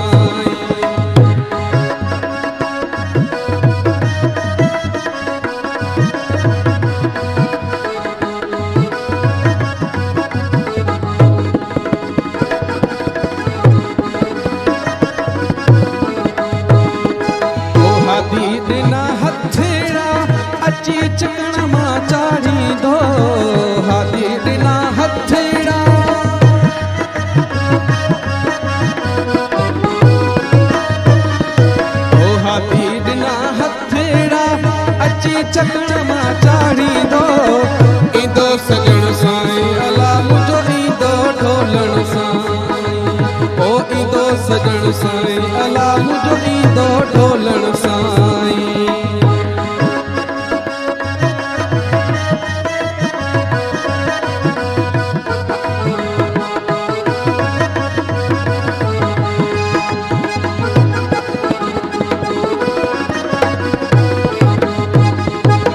मथां लगन साथिड़ो सही सलामत नींदो मथां लगन साथिड़ो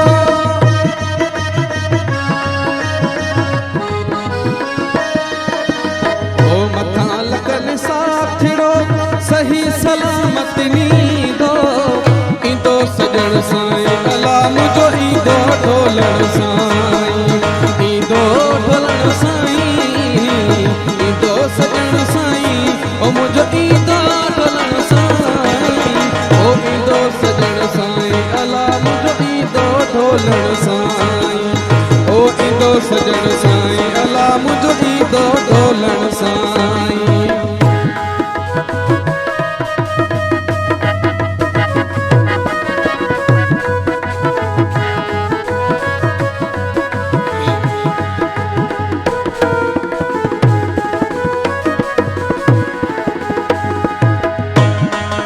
सजण आई साणे हुक है अणासीअ विसरे हे फुतनी खे हो ए वतन जनी विसारियो अदियूं शाह लतीफ़ चए हादी हथ जलींदो अदियूं अब्दुल लतीफ़ चए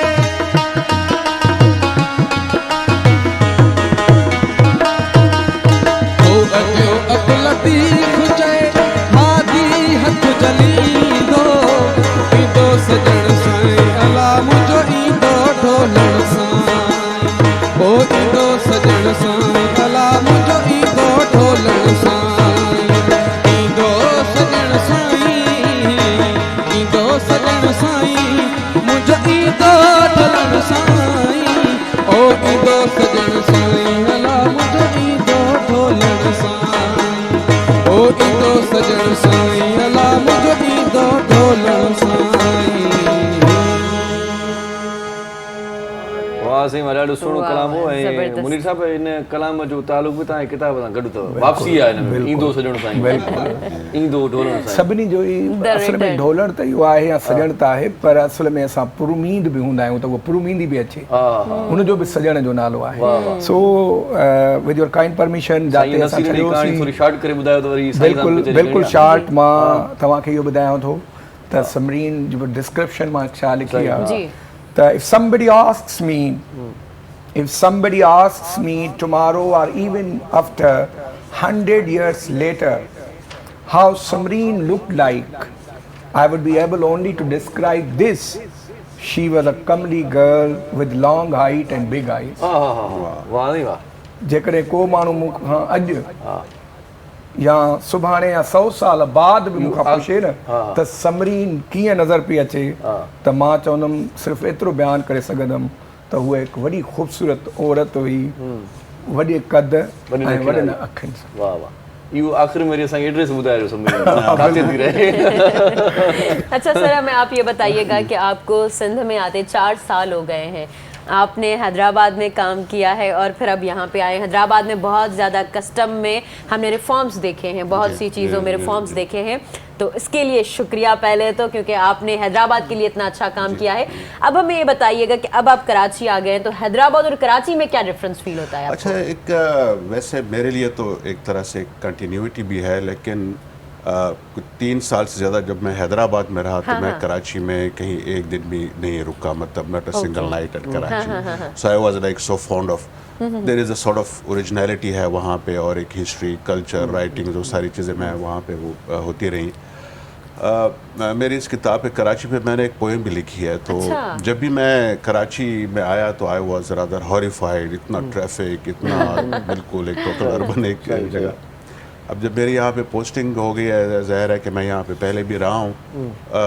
इट्स अ मेट्रोपॉलिटन सिटी और International इसमें city. हाँ एक इंटरनेशनल बट सिटी है इंडीड यहाँ इट्स अ पे। हेक्टिक और सो जी फास्ट। हाँ जी हाँ, यहाँ की लाइफ एक डिफरेंट है, लेकिन यहाँ पे भी उतनी ही हिस्ट्री है, उतना ही कल्चर है, उतना ही ये सिंध का भी एक पार्ट है, उतना ही ये और जो यहाँ पे लोग रह रहे हैं, जो यहाँ पे रोजगार के सिलसिले में आए, कोई सर्विस में, बिजनेस में, वही वो लोग उसको इतना ही उसको ओन कर सो रहे हैं। एक्चुअली डाइवर्सिटी एग्जिस्ट हाँ, यहाँ पे, yeah. डाइवर्सिटी इतनी हमें मिलती है, अलग अलग जगहों से लोग आते हैं, उससे हमें पता भी चलता है बहुत सी चीज़ों का, हमें कम्युनिकेशन हमारी उनसे होती है, जी हाँ, उनके exactly. कल्चर के बारे में पता चलता है, बहुत सी चीज़ों का हमें जी हाँ, इल्म जी, होता है उनके जी, बारे जी हाँ, में। जी हाँ, मुझे जी, ये भी exactly. बता दें कि इतनी सारी किताबें आपने लिखी हैं, फिर ने आपका तज़किरा भी किया बहुत अच्छा, तो ये कैसे लिख ली आपने, क्या मुहरकात क्या थे लिखने के? अच्छा, इसमें वैसे जो भी एक क्रिएटिव राइटिंग होती है उसमें आपको आइडिया नहीं हो रहा होता, there has to be something coming from the inside. वो एक उस तरह का एक फेबल है कि वो एक एंटीलोप था, वो कस्तूरी जिसका नाम है कि वो एक फ्रेगरेंस थी, उस फ्रेगरेंस को वो फॉलो करता रहा, तो अल्टीमेटली उसको पता चलता है कि वो तो फ्रेगरेंस उसकी अपनी है। सो बेसिकली वो वही बात होती है कि आप मुख्तलिफ जगहों पे आप जाते हैं, लेकिन देयर इज समथिंग इनसाइड। अब वो चाहे कोई ब्यूटी हो, वो चाहे नेचर हो, वो चाहे स्पिरिचुअलिटी हो, वो चाहे कोई आपकी Gatherings इनर हो। फीलिंग हो, और एक अपरेंट ब्यूटी, डेफिनेटली वो भी एक बहुत बड़ी इंस्पिरेशन होती है। वैसे ये जिक्र कर रहे थे यहाँ पे। वैसे तो आपका महवर क्या बना, ब्यूटी या कुछ और? Life as a whole. अच्छा, जी, लाइफ एज अ होल वो मेरा महवर रहा है। अच्छा, मैंने उस पर लिखा है, मतलब पूरा अगर मैं ये जितना भी मैंने ये राइटिंग आपने की है, अलग अलग एंगल्स पे हर चीज को लिखा है तकरीबन। मैंने वॉर पे लिखा है, मैंने वॉर की सफरिंग पे लिखा है, मैंने वॉर ऑन टेरर पे लिखा है, मैंने पॉवर्टी पे लिखा है, मैंने उसके साथ साथ जो भी ह्यूमन एक कंडीशन आई है, आपने उस बच्चे पे भी लिखा था, एक प्यारी सी लड़की पे भी लिखा जी हाँ, था। उसमें मैंने लिखा जी। और हिस्ट्री भी मैंने लिखा है। हाँ, जिन दिनों मैं यहाँ पे था, वो कोविड के जब यहाँ पे हालात थे, तो मैं सिंध की हिस्ट्री पढ़ रहा था, एच टी लैम्ब्रे को मैं पढ़ रहा था उन दिनों, तो मेरी राइटिंग्स में वो 2-3 पोएम्स हैं जो कि वहाँ से मैंने वो इंस्पिरेशन वहाँ से आ रही है। और एक इसमें एक एजुकेशन का पर्पस भी है। I want to let the people know कि हम क्या हैं और जहाँ पे मैं हूँ या मेरी सराउंडिंग में क्या है, लाइक लार्जर सराउंडिंग्स। अब सिंध को जितना मैंने एक्सप्लोर किया, तो मुझे ये आइडिया हुआ कि मुझे इस सिंध का पहले से पता नहीं था। I did not know Ranikot का मुझे नहीं था मालूम, exactly. I be honest with that. अच्छा, मुझे नौकोट के बारे में ज़्यादा चीज़ें मालूम नहीं थी, लेकिन जब मैं एक्सप्लोर करता गया, और एक चीज़ जिसको मैं इस बुक में स्पेशली मिठो दरिया में जो मैं एक अचीवमेंट जिसको मैं समझता हूँ कि मैंने इंग्लिश में लिखा ज़्यादा, उसमें सिंध के साथ कनेक्टेड चीज़ें हैं, और एक बहुत अच्छी सिंधी लैंग्वेज में ये ट्रांसलेट हुआ है। कोई शक नहीं। अली आकार से जब हमारी इस पर डिस्कशन हो रही थी, तो उनको मैंने कहा था कि आप इसकी लैंग्वेज बहुत अच्छी होनी चाहिए, और and he has been true to that, you know, बहुत अच्छी उन्होंने। सर, अली आकाश की वैसे भी जो शायरी की लैंग्वेज है ना, वो बहुत ही ऑथेंटिक और बहुत ही अच्छी होती है, पढ़ने में मजा आता तो अली आकाश है। तो हिकिड़ो ने गज़ल आहे, बस तू मला ॿुधाए छॾिया। जी जी जी जी जी जी। अली आकाश से चवे थो त सूंह तुंहिंजी भली वॾ घराणी हुजे, सिक मुंहिंजी उते नौकराणी हुजे। सूंह तुंहिंजी भली वॾ घराणी हुजे, सिक मुंहिंजी उते नौकराणी हुजे, आ हली था ॾिसूं जेसीं ताईं हलूं, वक़्त खां छो अॻे मोकलाणी हुजे। ॾाढो ख़ूबसूरत शाइर आहे, ॾाढा ख़ूबसूरत टची हुन जा नज़्म हूंदा आहिनि। तव्हां मूंखे ॿुधायो टोंकी साहिब त ही तव्हां तर्जुमो त ॾाढो सुठो कयो था, पर तर्जुमो कंदे कंदे कॾहिं कॾहिं वरी माण्हू पाण बि माना ईअं माना लिखण शुरू थी अनाड़ी में खिलाड़ी थी वेंदो आहे, चवंदो आहे त हाणे मां पाण लिखां, भला पंहिंजो पाण माना पंहिंजो को बुक सफ़ा जेको पाण पंहिंजी तहरीर। हिकु सिंधी में इहो आहे, चाहे ज़िंदगी फ़ानी ऐं फला फ़ानी। ऐं मांखे थोरो इहो ॿुधाईंदुमि, हीउ मां डेडिकेट कयो हुयो हीउ किताबु पंहिंजी मदर खे, हुन खां अलावा मिसिस खे बि, ऐं सीनियर सहाफ़ी आहिनि साईं नेमत खोड़ो साहब, असांजा माना कलमी दोस्त आहिनि, इल्मी दोस्त आहिनि उहे, ऐं एडिशनल कमिश्नर साईं नसीर अहमद चाडियो, जेके FBR जा आहिनि उनखे। हिन किताब में त असांजो बि ज़िक्र थियल आहे, मां थोरी देरि पहिरियां पढ़ियो पे, तव्हांजो बि ज़िक्र थियल आहे। हा, त थोरो इहो बि मां ॿुधाए छॾियां त जिन माण्हुनि मूंखे इंस्पायरेशन ॾिनी आहे न सर, आई पे बैक, माना आई पे थैंक्स टू दैम। हाणे ॾिसो, मुंहिंजो नेक्स्ट किताब शाह लतीफ़ ते थो अचे, शहाबती भिटाई रहमदा के सूरत ते कम को 1.5 साल खां कम कयो। अच्छा अच्छा मुंहिंजो वरी रिसर्च जो तरीक़ो थोरो मुख़्तलिफ़ आहे। अच्छा। ऐं ॿिया मुख़्तलिफ़ किताब न आहियां पढ़ंदो। हाँ इहा सिर्फ़ु रिसाले। अच्छा असां वटि वरी रिसर्च जो इहो ई तरीक़ो वञी बचियो अथव त 2-3 किताब उथल पुथल करे हिकिड़ो किताब नओं करे उनजो सबबु इहो आहे त ऐं बिल्कुलु डिफरेंट। मां इहो नथो चवां त अरस्तू छा थो चवे, मां इहो थो चवां त शाह छा थो चवे, अरस्तू हुनखे कीअं थो ॿुधाए। सही सही सही इहो माना फ़र्क़ु आहे, लाइन ऑफ डिफरेंस आहे। सही सही उहो हिकु सूरत ते आहे ऐं उहो फ़िलहालु सीक्रेट आहे। लाज़मी सर हिकिड़ो ॾिसो न इंस्पिरेशन माण्हूअ खे मिले थो। तव्हां जहिड़नि हिकिड़नि सहर अंगेज़ ऐं हरदिल अज़ीज़ उन खां नाले वारनि खां हिकिड़ी इंस्पिरेशन थी मिले। हिन प्रोग्राम में अचणु हिकिड़ी इंस्पिरेशन आहे ऐं I draw always a surprising amount of inspiration by meeting with people like Actually, it's an honor for us. It's an honor. मां तव्हां हिकिड़ो हिन में ॿुधायां त हिन जो जेको जौहर आहे न मैडम, तत्व आहे न हिन जो मैडम पहिरियों उहो इहो आहे त हिकु ज़ात जी मोहबत खां, दुनियावी मोहबत खां इंसान ज़ात ताईं मोहबत फैले थी। ट्रांसफॉर्मेशन थो थिए हुन सिराज में जॾहिं उहो रियलाइज़ थो करे। पर हुन समरीन खे इहो ज़रूरु चवे थो तूं वापसि भली वञ, पर मुंहिंजी दिलि में तो लाइ मोहबत हूंदी। वाह वाह। इन ते मूंखे मुख्तार मलिक साहब जो हिकिड़ो नज़्म यादि आयो, इन ई उनवान तूं वापसि भली वञ। चओ त मां ॿुधायां। बिल्कुलु मुख्तार मलिक साहब तव्हांजो त वरी माशाल्लाह अंदाज़ बयां पंहिंजो आहे। इहो ई आहे यू आर यूनिक। सही इहो ई जेको तव्हां ॿुधायो न इन ई मौज़ूअ ते आहे त मौज़ूआती मूंखे यादि अची वई ॻाल्हियूं। त मलिक साहब चवे थो त तूं शायदि इहो सम्झंदी हुजी त तूं मूं वटां हली वई आहीं। वाह तूं शायदि इहो सम्झंदी हुजी त तूं मूं वटां हली वई आहीं, पर तोखे कहिड़ी ख़बर तूं त मूं वटि रहिजी वई आहीं। मूंखे पक आहे तूं पाण खे ॻोल्हींदे हिकु ॾींहुं मूं वटि वापसि ज़रूरु ईंदीअ, पर मूंखे हिकु डपु आहे त तुंहिंजे अचण खां अॻु मुंहिंजी एड्रेस बदिलजी न वञे। इन में ॿ कॉन्सेप्ट आहे। हिकु त माना लॾे बि सघे थो, दुनिया मां वञी सघे थो, ॿ शिफ्टिंग बि थी सघे थी। ॿई शयूं आहिनि। उहो अचे ऐं उते मां न हुजां, ईंदीअ ज़रूरु, मूंखे यकीन आहे। इहा ई ॻाल्हि जेका तव्हां ॿुधाई शख़्स में शिफ्ट बस इहा ई ॻाल्हि आहे। उम्मीदुनि ते दुनिया क़ाइम आहे, उम्मीद हुजणु खपे, यकीन हुजणु खपे त उहा वापसि ईंदी। तो हिन में मैडम हू ॿुधाए थो पुछेसि थो सूफ़ी थो थिए न, सूफ़ी पुछेसि थो हिकिड़ो सूफ़ी वटि अचे थो माण्हू, चए थो what is the reality of this world.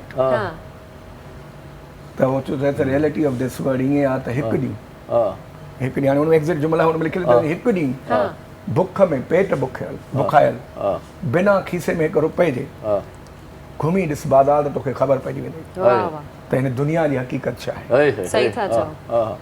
त तोखे हिन दुनिया जी हक़ीक़त मतलब बुख हिन किताब जो स्पिरिचुअल कॉन्सेप्ट आहे। सही सही सही। ऐं बुक खे एक्सप्लोर करे थी पूरी दुनिया खे जेकॾहिं ॾिसूं त असां। अच्छा पोइ सॼी ख़बर त पइजी थो वञे न त केरु पंहिंजो, केरु परायो, केरु सार लहे थो, केरु नथो लहे, केरु लिफ्ट ॾे थो, केरु नथो ॾे, माण्हूअ जो मयार मिक़दार छा आहे। ज़बरदस्त। एट द एंड असां एक्सप्लोर ई बुक जे करे करियूं था पूरी दुनिया खे, सॼी जंग बुख ते आहे। हां एग्जैक्टली। पोइ ही मां डेडिकेट कयो पंहिंजी मिसिस खे ऐं मदर खे ऐं पंहिंजनि सभिनी स्टूडेंट्स खे बि ऐं जिन टीचर्स मूंखे पढ़ायो। I thought life is very short, you never know how the end comes, uncertainty is always lingering there in the space. कोई मूं चयो त हाणे हिकिड़ो कमु कयो आहे ज़िंदगी जो हिस्टोरिक तारीख़ी मैडम त मां चयो उन्हनि खे सभिनी जेके महिरबान मूंसां रहिया आहिनि सर, मां जो इहो बिलीफ रहियो आहे नंढपण खां वठी त every moment, every second, every hour, every day, every week, every month, every year makes your history. असांजी तारीख़ ठाहींदो आहे। It's up to us. We make our good history or a bad history.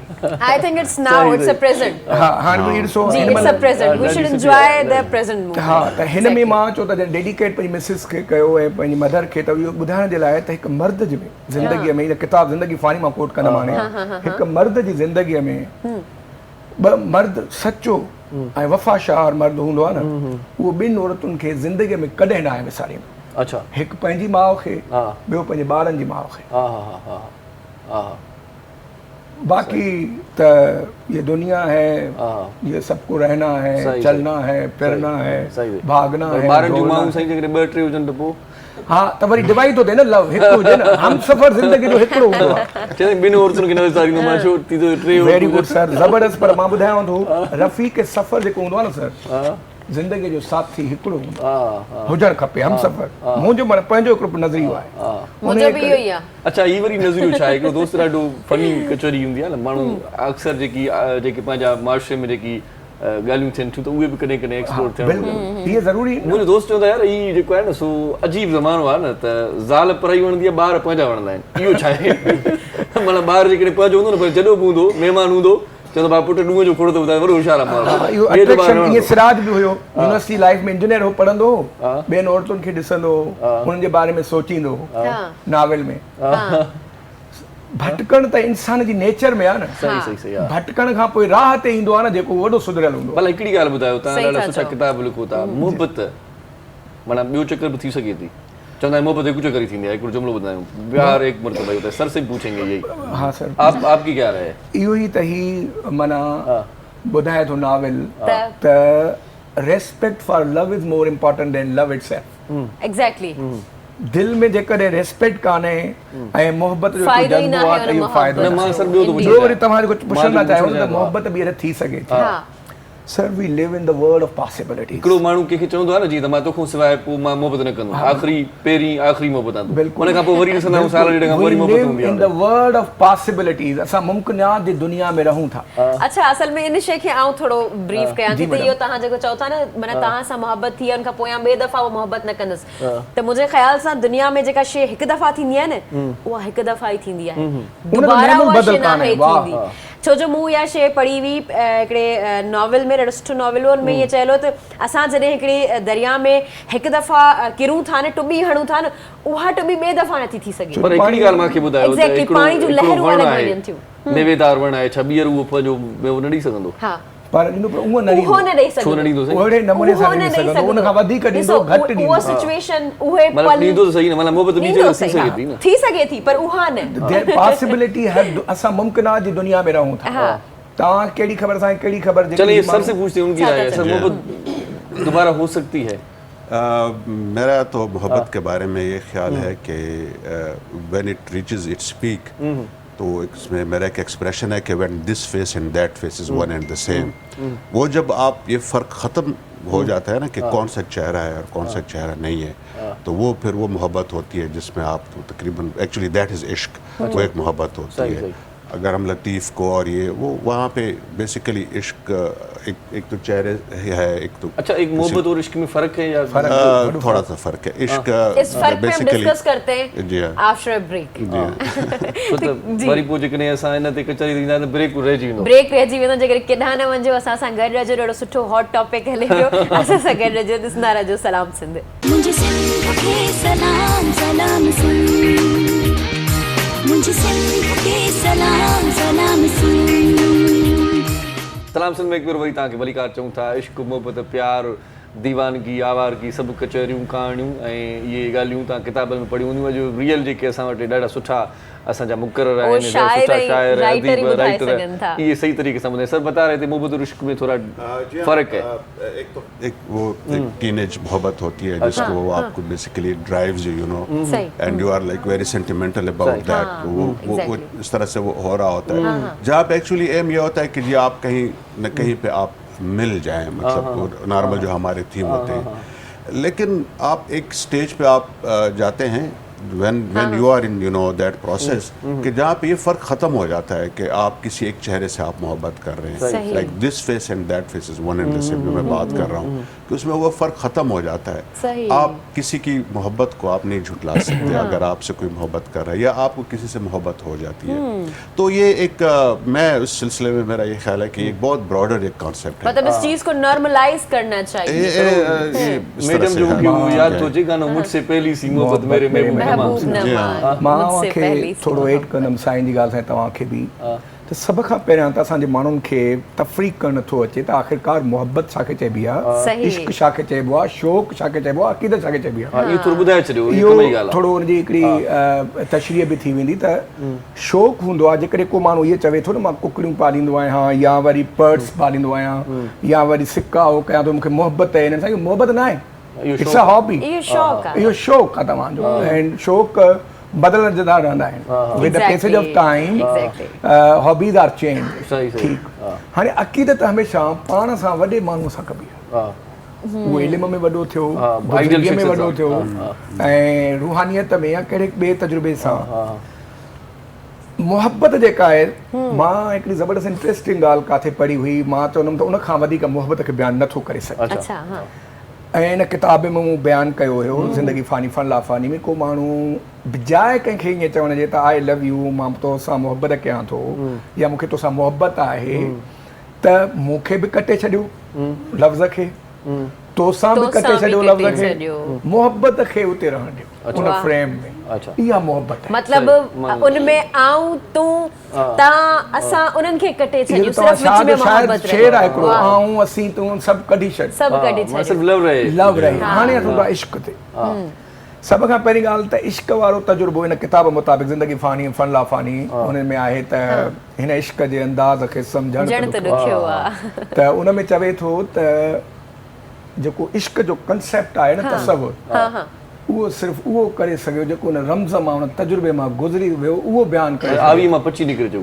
अच्छा वरी असां वटि वरी इहा ॻाल्हि आहे जी छा साईं ॻाल्हि ईअं असां वटि हाणे छा आहे त माना हर को पंहिंजो हासिलात जे चकर में आहे, उन बुख को नथो पासे, उन बुख जो माना असां वटि सिलसिलो ख़तमु थी वियो आहे त बाबा को जबल झागणो आहे, को पहाड़ सरकणो। अच्छा इहा ज़बरदस्त ॻाल्हि कयो, हवस वरी जानवरनि में थींदी आहे, जंहिं ॾींहुं इंसान मोहब्बत खे हवस सां रिप्लेस थो करे जानवर थो थिए। सही इहा तफ़रीक़ हुजे खपे न, पर पाण में वेठा आहियूं हाणे ॻाल्हि सिधी सिधी माना पधरी पटु कयूं न पाण। हीउ जेको तव्हां चओ था मोहब्बत स्टार्ट थींदी आहे, हासिलात ताईं त हलंदी आहे न, जेसिताईं हासिलात थिए माना स्टार्ट ई हासिलात जे लाइ हूंदो आहे न, त इहो माण्हू मिले इन सां मां कचहरियूं कयां। हिकिड़ो मिनट मां तव्हांखे तव्हां चओ न हिकिड़ो मुमकिन मोहब्बत आहे त मां हिकिड़ो शेर तव्हांखे ॿुधाईंदुसि त यूं सहले राह ज़िंदगी की है, यूं सहले राह ज़िंदगी की है, हमने हर कदम आशिकी की है। वाह वाह। त मोहब्बत तव्हां वारी ॻाल्हि त पॉसिबल आहे थिए थी।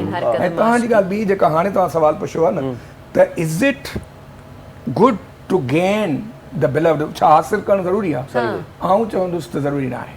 न पर ये इन जी कहानी जो इख्तिताम कीअं थिए? इहो ॿुधायो हिकिड़ी मतलब स्टोरी आहे न, मोहब्बत इख्तिताम थी, मोहब्बत कान्हे, पर छा आहे वो उन खे कुछ मोहब्बत अधूरी हुजण खपनि। मोहब्बत हमेशा अधूरी रहण सां ही मोहब्बत जी सर कमाल आप आहे। क्या कहना चाहेंगे इस पे? मोहब्बत को ये क्यों इन स्टोरी जे हीरो के मारे छजे जी फिल्म में हूंदा त बस मोहब्बत का इख्तिताम छा कजे? मोहब्बत का इख्तिताम क्या होता है? अच्छा, इसमें जो दो मेजर हमारे कैरेक्टर्स हैं हमारी हिस्ट्री के, ईस्टर्न हिस्ट्री में, मजनू और फरहाद। अब दोनों को अगर आप डिफरेंशिएट करें तो Majnu is basically for an idea, और वो एक आइडिया है, उसके लिए मोहब्बत है, उसके लिए वो आगे जा रहा है और वो उसके लिए और कुछ भी नहीं कर रहा है, but he is actually deeply in love with हिम। दूसरी साइड पे फरहाद है कि जो उसको हासिल करने के लिए he is doing something, he is one thing and other is one thing. लेकिन दोनों का आप एंड देख लें कि वो वहाँ पे जाके डाउट्स का शिकार हो जाए। फरहाद जो है वो डाउट्स का शिकार हो जाता है और वो अल्टीमेटली वो उसको पाता भी नहीं है। खैर ये एक बहुत एक डीप फिलोसॉफिकल एक इसकी डिस्टिंक्शन है, लेकिन इसमें ये ज़रूरी नहीं है कि आप ये कहें कि आपने वो चीज़ हासिल करनी है। बेसिकली तो उसमें ये बात है कि आप उसकी फ्रीडम को कितना चेरिश करते हैं। अगर आपको एक फूल पसंद है तो दिस डजंट मीन कि आप जाके उसको तोड़ के ले, आप तो उसको चेरिश करनी है, आप उसको चेरिश करनी है। मां ॻाल्हि कंदमि त शाह साहब जो सुर रिपम तव्हां जेका ॻाल्हि चओ था शाह साहब थो मूं प्रियासीं नींह छिनण कारण कोन कयो त पर तू बि वेरी ऑनेस्ट, मोहब्बत सॼी उमिरि सिर्फ़ु हिकिड़ी यादि वञी बीहे थी, बाक़ी ॿियो सभु कुझु हाणे मां तव्हां मोहब्बत तव्हां कई हर माण्हू इट्स वेरी डिफिकल्ट टू। मूंखे इहो ॿुधायो त इन सवाल ते माण्हू खिली छो पवंदा? असां में छा आहे, जॉन डेल कार्नेगी वॾो साइकोलॉजिस्ट, हुन चयो त जॾहिं तव्हांखे कंहिंजी का ॻाल्हि वणंदी आहे न तव्हां हुन ते मुस्कुराईंदव या खिलंदव। अच्छा, ॻाल्हि वणी न त क्वेश्चन तव्हां साईं दुनिया जो हर शख्स, इंसान जी ॻाल्हि थो कयां, दुनिया जो हर शख्स जेको हिन दुनिया में आयो आहे 7 बिलियन माण्हुनि जी आबादीअ में आयो आहे, उहो उन ज़रूरु कंहिं न कंहिं शख्स सां मोहब्बत कई हूंदी, कंहिं न कंहिं शख्स हुन सां मोहब्बत कई। ये थी पर इहा मुनाफ़िक़त वारो जवाब छोड़ी लाइन माण्हू। अगरि जॾहिं मां तव्हां खां पुछा कंदुसि तव्हां मोहब्बत कंहिंसां कई, पोइ तव्हां जो बि जवाबु इहो ई हूंदो, साईं मां पंहिंजो मिटीअ सां, धरतीअ सां, हिन सां, कम सां, इश्क सां। मां तव्हांखे चयो प्रॉपर जवाब ॾियण खां लड़ाईंदा छो आहिनि माण्हू? छो जो असां वटि असांजो माशरो अञा Exactly, आज accept नथो करे, एक्सेप्ट exactly. नॉर्म्स खे नथो करे, टबूज़ आहिनि न सर सां असां वटि हिकिड़ी समाजी बंदिशूं आहिनि असां मुंहिंजे कल्ह हिकिड़े दोस्त आउट ऑफ बॉक्स नथा सोचूं असां, we are still in the box. मूंखे हिकु कंहिं माण्हूअ चयो त I am like an open book, मां चयुमि भली हुज पर कवर ज़रूर हुजे, दुनिया ज़ालिम आहे, सही बुक खे कवर हूंदो आहे जी, तुंहिंजी भली मां ऑनेस्ट आहियां, ओपन बुक वांगुरु आहियां, सही लाइक ओपन बुक, मां चयुमि भली हुज पर कवर हुजणु ज़रूरी आहे। सही सो चवण जो मुंहिंजो मक़सदु इहो आहे त ज़िंदगीअ में हर माण्हू, को माण्हू ईअं चवे न, मां हिकिड़े टीवी प्रोग्राम में बि चयो, को माण्हू ईअं चवे न त मां मोहबत न कई आहे त it is the biggest lie of the world, इहो माना आहे पर उहो इहो आहे त हिकिड़ो दुनिया को पता नहीं चलना चाहिए, तव्हांजी दुनिया खे ख़बर हुजणु खपे, दुनिया खे ख़बर न हुजे। अंग्रेजी में चवणी आहे, उहो ई ॿुधायांव, to the whole world you might be one individual among 7 billion people, to the whole world you may be one of them, but to the one person you might be the whole world. इहो सिंधीअ में ॿुधायो छॾियो छो त असांजो Sindhi programme मतलब के जे हिकु माण्हू लाइ तव्हां जेके आहियो मैडम फिर बस करे के माण्हू लाइ तव्हां जेको आहियो न हिकिड़ी पूरी दुनिया हूंदा आहियो, भले दुनिया में केतिरा बि मिलियन माण्हू रहनि पर उन माण्हू जी दुनिया सिर्फ़ तव्हां हिकु ई आहियो। साईं जीअं उहो चवंदा आहिनि 1 रुपयो आहियां तुंहिंजी लाइफ में, पर जेकॾहिं 1 रुपयो खसे छॾींदे त पोइ माना सफ़ा ॿुड़ी थी वेंदी। ऐं zero is the supreme discuss number. कर रहे हैं ना, ये इश्क के रमूज हैं कि पता ना लगे, आप देखें फिर वो ना देखें, फिर वो तो फिर इसके अंदर वो जो डेलिकेट जो इसके रिलेशनशिप सर आपने मोहब्बत किस ज़माने में की जब खत लिखते थे? वो क्या ज़माना था? हमारे ज़माने में टेलीग्राम का ज़माना था, क्या था? टेलीग्राम भी नहीं था, वो तो वैसे ही दूर से देखने वाली होती थी कि आप वो इंटरप्रेट कर रहे हैं कि देखते थे वो ईद का दिन होता था। हाँ जी, इस तरह से तो इसमें ये सारा एक इस तरह से है कि बेसिकली वो एक सोसाइटी में आप कैसे इश्क की क्या तरीके हैं, किस तरह से वो इश्क हो रहा होता है कि अगर बहुत ओपन भी हो जाए तो भी वो इश्क नहीं समझा जाता। इश्क की में एक खामोशी भी ज़रूरी होती है, इश्क को आपको करना भी होता है। कभी फिर आप इश्क को जिसको कहते हैं ना कि वो डंके की चोट पे भी वो भी कभी एक स्टेज उसमें अंदर मैं यही पूछने वाली थी सर, इश्क डंके भी चोट पे करना चाहिए या ऐसे ही करना चाहिए? मेरा ख्याल है कि आपको फिर एक हालात वाक़ियात को देख के करना चाहिए। एक स्टेज पे आके फिर आपको कह लेना चाहिए कि हाँ जी मुझे मोहब्बत है। तो वो तो कहते सर किसी से प्यार करो तो फिर इज़हार करो, कहीं ना देर हो जाए, देर थी वेंदी सही पोइ मसलो थी वेंदो। एक्सप्रेशन ज़रूरी आहे, तेरो ही मतलब पंहिंजो माण्हू ॿुधाए छॾे न। And silence is also a one form of an expression. खामोशी भी इज़हार जो हिकु शिकिल आहे हिकिड़ी। तव्हां जेकॾहिं ॿुधायो न कंहिंखे पर बॉडी एक्सप्रेशन ॿुधाए थो, पर मां चवां थो त ज़िंदगी में असां लैंग्वेज जा टीचर आहियूं त असां ॿुधाईंदा आहियूं ॿार त एक्सप्रेस करिणो आहे, भली फियर हुजे, हैप्पी फीलिंग हुजे, बैड फीलिंग हुजे, गुड फीलिंग एक्सप्रेस। अच्छा, I think sometimes we don't need to express, sublime expression है। एग्जैक्टली। देखिए मोहब्बत में जो इसकी ब्यूटी है वो सबलाइम एक्सप्रेशन है। आप उसको पोइट्री में, म्यूजिक में, गिफ्ट में, बातचीत में, वो बेसिकली वो आपकी मोहब्बत होती है। तो अगर आप वैसे तो जिस तरह ये बात कर रहे थे अब वो तो फिर लस्ट और मोहब्बत में फिर फर्क ही नहीं है। सही बात है, सही बात है। इनफैक्ट ये ह्यूमन जो इवॉल्व हमने किया है ना वो म्यूजिक के साथ मोहब्बत कंदड़ माण्हू वेठा आहिनि। बिल्कुल इन्हनि खां पुछा कंदासीं त वरी चवंदा असां कई माना बाजे सां मोहब्बत आहे। हाँ सर, हिकिड़ो मां रुगो चवंदुमि शाह साहब जो हिकिड़ो शेर आहे, पर हुनजो मां मफ़हूम तव्हांखे जी जी जी चए थो त जॾहिं मूंखे इल्मु आयो न मां पंहिंजे महबूब खे विञाए छॾियो। जॾहिं ला इल्मी हुई, मूंखे शेर एग्ज़ैक्ट यादि नथो अचे, त मां ला इल्मी हुई त मां आजिज़ी हुई त मूंसां गॾु। वाह वाह वाह वाह वाह वाह सही वाह। मतलब इन ॻाल्हि ते तव्हां सम्झी विया हूंदा। वाह। सो ज़फर जो कहाणी असां डायरेक्टर उन महबूब खे वरी जॾहिं इल्मु आयो त उन ज़फर खे छॾे ॾिनो। साईं ज़फर साहब त माशाल्लाह बड़ो हम्बल नेचर जा लॻनि था असांखे। सही सुठो कलाम ज़िंदगी ते कलाम था ॻायूं। ज़बरदस्त। वाह डेडिकेट था कयूं ज़फर साईं। बिल्कुल ज़बरदस्त। जेका ॻाल्हि मुझे वस में ना है ओ सा ॻाल्हि मूंसां तूं छो थो करी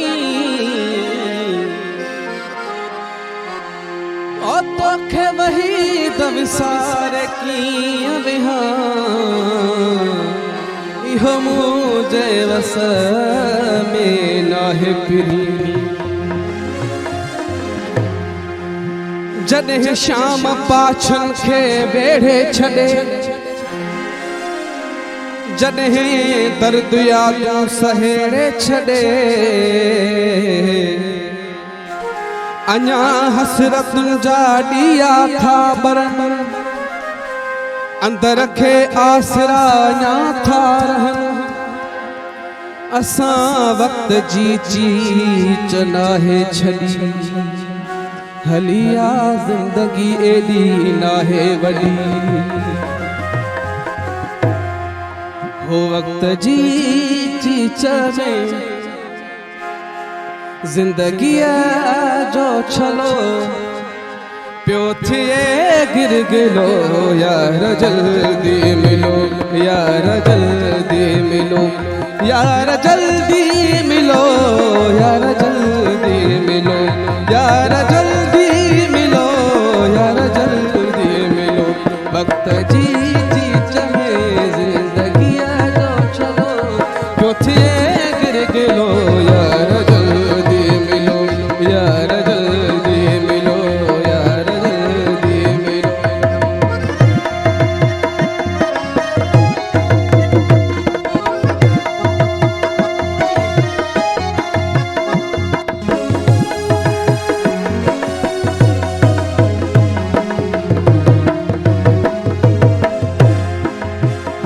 जियो जब रूत जनवण नवेरानो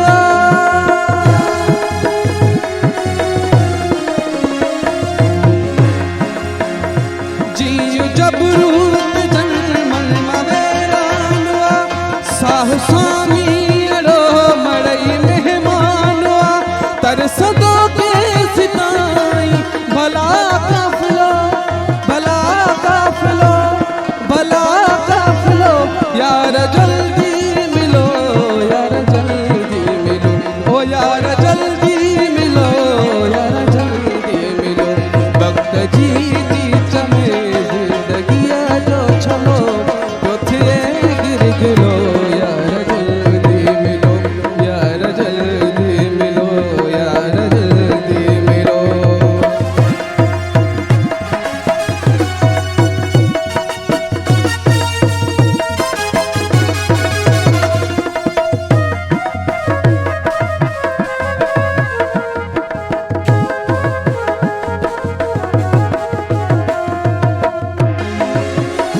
तो सचाहत चल पण खट बावन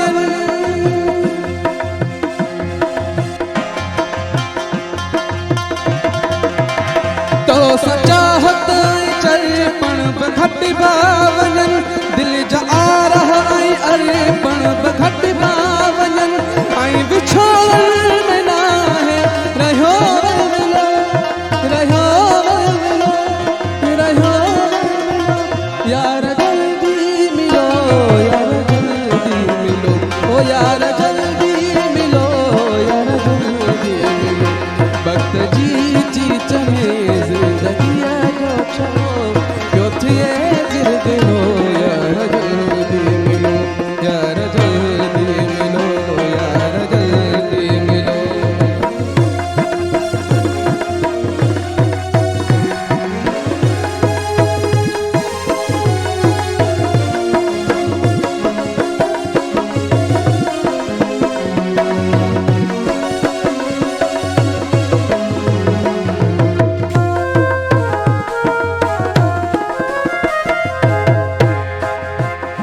तुझ आकाश सांवर है वर चोवनी तुझ आकाश सांवर है वर चोवनी आई कॾहिं पल अंदर पाण पर चोवनी दिल ही समझे नथी दर्द आज़ाद लो दर्द आज़ाद लो दर्द आज़ाद लो यार जल्दी मिलो यार जल्दी मिलो यार जल्दी मिलो यार जल्दी मिलो वक्त जी चीच में ज़िंदगीअ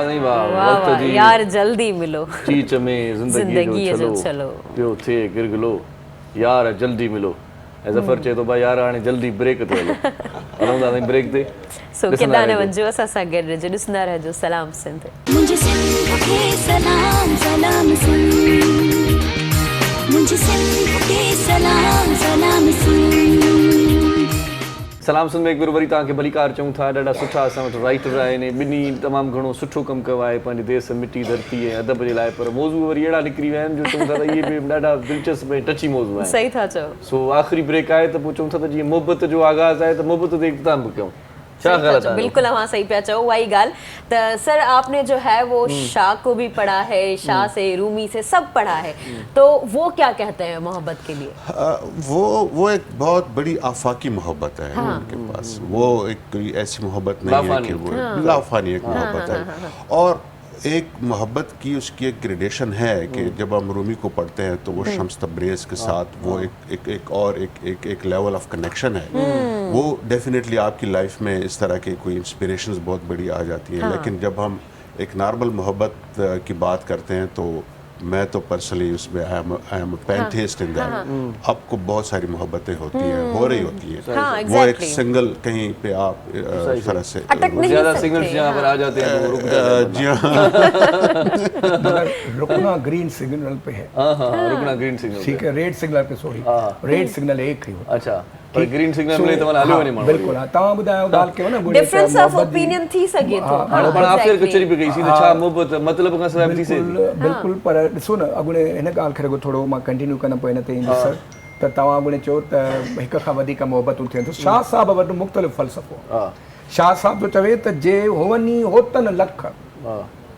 जे होवनी होतन लख त पाड़ जो क़ौम पुनूअ सी उन्हनि सभिनी माण्हुनि खे इहो सम्झणु खपे जेकी हक़ीक़ी इश्क में बिलीफ रखंदा यकीन रखंदा त भली तव्हां वटि ॿिया ऑप्शन केतिरा बि मौजूदु छो न हुजनि पुनूअ जो मट को बि न हूंदो अहिड़ी मोहबत जो को बि मट न हूंदो भली तव्हां ॿियनि खे धोखो ॾेई करे बि छॾे हलिया वञो पर पुनूअ जो जेको हूंदो आहे न मट को बि न हूंदो मुझे ख्याल सां मुंहिंजे करे सिर्फ़ पहिरीं दफ़ा जेका शइ थींदी आहे जेके फीलिंग्स हूंदियूं आहिनि बायोलॉजिकल ॻाल्हि करियां त उहे जेके हार्मोन्स उन टाइम ते रिलीज़ थींदा आहिनि पोइ उहा मज़ो न आहे इन शइ खां असां नाहियूं नाकारी त मोहबत बार बार नथी थी सघे न मोहबत तव्हांखे हर पल ते थी सघे थी पर पहिरीं वारी नथी थी सघे जे होवनी होतन लख आई रिपीट जे होवनी होतन लख त पाड़ जो कौम पुनूअ सी हमने एक ही शख्स को मुद्दतों से महबूब बनाए रखा त ॻाल्हि इहा आहे ऐं सभु कुझु इंसान सवाइ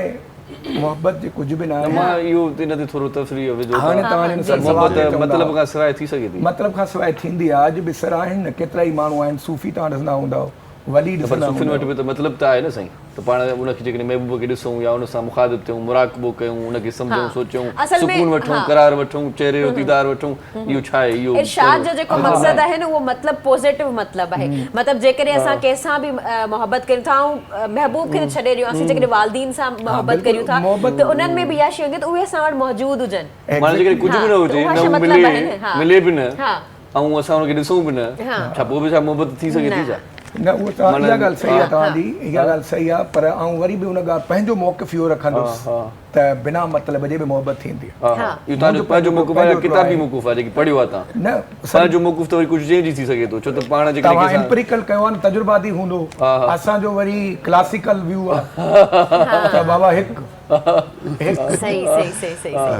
अच्छा आजकल जो एक मोहब्बत का जो कॉन्सेप्ट है उसमें एक्चुअली ये नहीं है कि आप एक दूसरे से वो मोहब्बत कर रहे हैं तो वो वहाँ तो लाइफ ख़त्म हो गई आप एक दिन दो दिन क्या मोहब्बत जब वो मोहब्बत दोनों मिलके आगे फिर आप क्या कर रहे हैं बेसिकली तो मोहब्बत का कॉन्सेप्ट मुझो ख्याल इहो आहे मुंहिंजी पंहिंजी ज़ाती राय त मोहबत माना हिकिड़ो माण्हू जेके थोरी थो करे त ॿियो घणी थो करे पर आहे माना मतिलबी सिस्टम आहे माना जेके चवंदा आहिनि तूं थोरो ॾींदे सुरंदे त आउं थोरो वधीक सुरंदुमि कंहिंजो वरी लेवल इलाही माना वधीक आहे एक्सट्रीम लेवल ते जेके बिल्कुल न भली मटीरियल दुनिया में रहूं न मैडम ज़रूरी इहो ईअं ई हूंदो आहे मटीरियल दुनिया में ईअं हूंदो आहे मोहबत ॾे मोहबत वठो जेके तव्हां मूंखे सिक न ॾींदो त भले तव्हां केतिरा मुंहिंजे लाइ पारसा हुजो मां नहीं मोहब्बत तव्हां सां न थींदी ईअं त आहे बिल्कुलु पर अॼोकी माना मटीरियल मोहबत जी पर अॼु खां पहिरियां जेकी अॻे ये सालिक सूफ़ी रहा, ये बाबू बेकारी हुआ, जेकी सभई हुआ रिसाले में, ठीक है ना। उन सही बात ॾिसो न सोणी जेकॾहिं वञे पई घड़े ते त उनजो छा मतिलबु उनजो बि त मतिलबु आहे, उनजो दीदार करे साईं सॾण वञी खे मतिलबु आहे न करे, साईं। एब्सोल्युटली इमरान खान वारो एब्सोल्युटली न,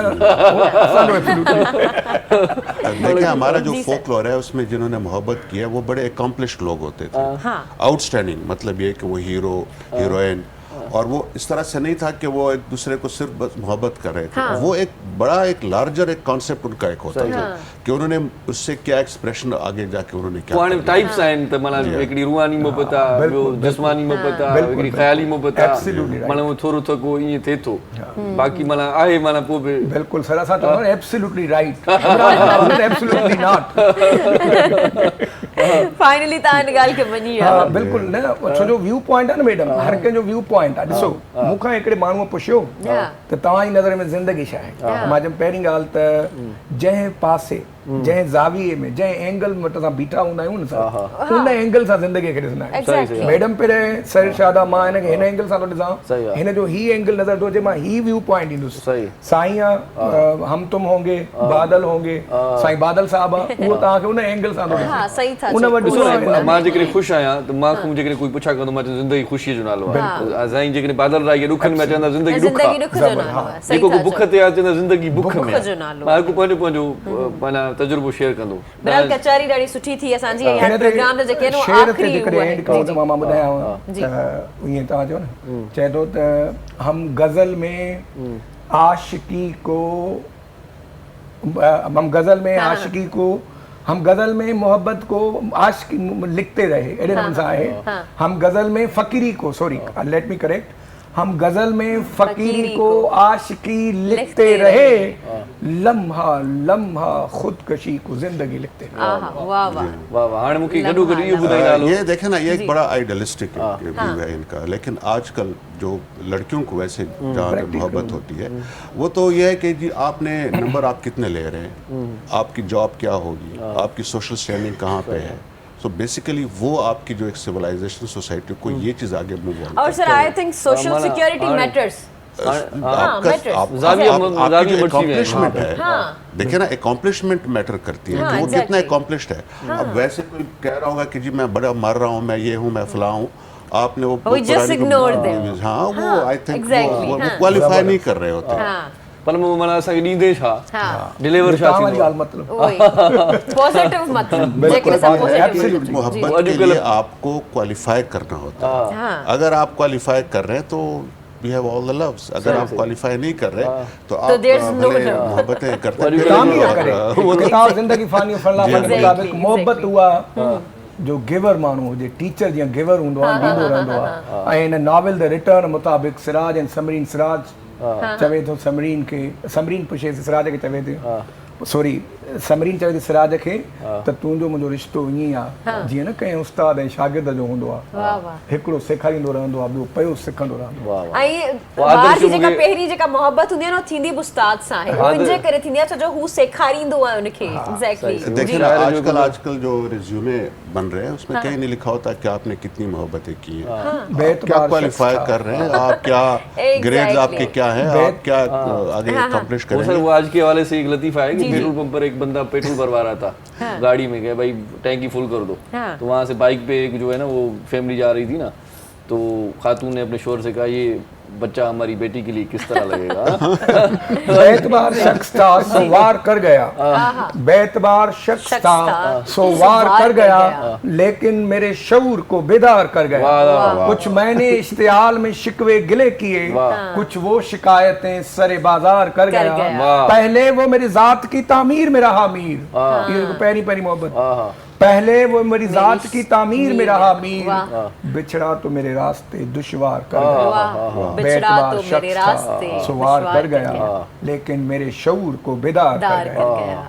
पहले वो मेरी जात की तामीर में रहा मीर, बिछड़ा तो मेरे रास्ते दुश्वार कर गया। वाह वाह, इन ते हिकिड़ी सिट वरी नज़्म जी आहे, इहो आदर्श जी त पोइ मोकिलणी कयूं था। आदर्श चवे थो त असां ॿई हाणे तॾहिं मिलंदासीं वाह असां ॿई हाणे तॾहिं मिलंदासीं जॾहिं रेल जूं पटड़ियूं पाण मिलंदियूं वाह मतलब मूंखे न मिलती है सो वॾी महिरबानी तव्हांजी तहां ॿुधायो सर आप क्या कहना चाहेंगे कि प्रोग्राम खत्म होने वाला है आज एक बड़ा अच्छा प्रोग्राम था और इस पर काफ़ी अच्छी हमारी डिस्कशन हुई, मुख्तलिफ इसमें टॉपिक सामने आए, स्पेशली लिटरेचर के हवाले से और सिंधी लिटरेचर के हवाले से। और मुझे बड़ी खुशी हुई यहाँ पे होने से, और यहाँ पे एक बहुत अच्छे ये स्कॉलर भी हैं, ये ट्रांसलेटर भी हैं, तो मेरी तरफ से it's all like you know well wishes हैं। Thank you so much sir Sanaur thank you इहो हूंदो मुंहिंजो मैसेज हूंदो त सभिनी लाइ त माउ पीउ खे पहिरीं प्रेफरेंस ॾियो ज़िंदगीअ में। Family love is the first love. तव्हां जेकॾहिं हस्बैंड एंड वाइफ आहियो या ॿियो कुझु त फैमिली लव फर्स्ट लव आहे, सिबलिंग्स आहियो या कुझु बि, छो जो माउ पीउ सां ॻाल्हाइण इबादत, माउ पीउ खे ॾिसणु इबादत, माउ पीउ खे ॿुधणु इबादत नौजवाननि खे खपे, छोकिरनि खे त उन्हनि जी अतात कयो माउ पीउ जी, ऐं भेनरुनि भाइरनि जी इज़त कयो, फैमिली खे जोड़े रखो, छो जो family was the first institution इन the world man created. Family आहे इहो मुंहिंजो मैसेज आहे। वॾी महिरबानी साईं। हाणे अबू ऐं अम्मा बि इंतज़ार था कनि प्रोग्राम करे बचो मोटी अचे दीदार दर्शन जो वञी वठूं था। सो वॾी महिरबानी लख तोरा आख़िर में साईं तव्हां खां कलाम ॿुधंदासीं भई ॾाढो सुठो कलाम हूंदो ईअं न साईं। भारत साईं महिरबानी, मोहम्मद अली साईं महिरबानी, महिरबानी तव्हांजी। Thank you madam, thank you Sansa साहब, लख तोरा तव्हांजा जिन प्रोग्राम ॾिठो पए जी लतीफ़ जी मिठी ॿोली अला भाई जी। कैसी गलती की शबाब कर बैठा,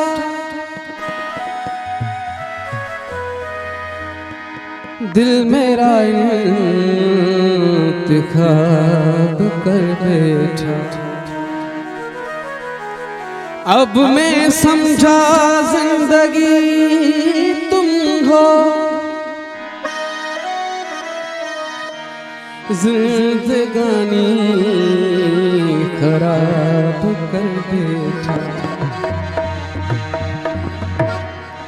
दिल लगाया था दिल लगी के लिए, बन गया रोग जिंदगी के लिए, दिल लगाया था दिल लगी के लिए, बन गया रोग जिंदगी के लिए, दिल लगाया था दिल लगी के लिए, दिल लगाया था दिल लगी के लिए।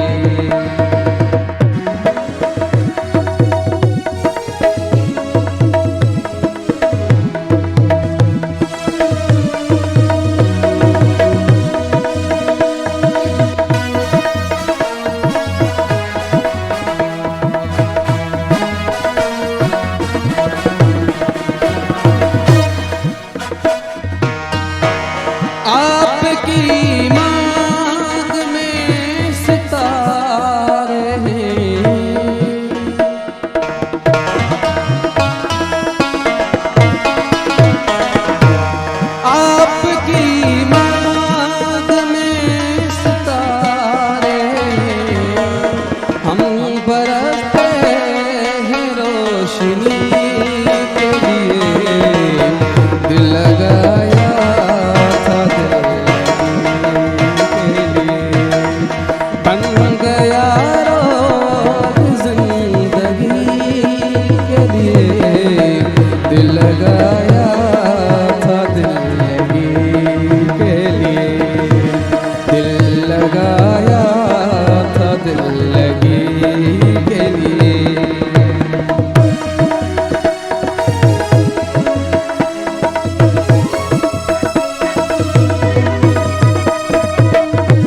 तेरी खुशी के लिए दिल लगाया था, दिल लगी के लिए दिल लगाया था, दिल लगी के लिए।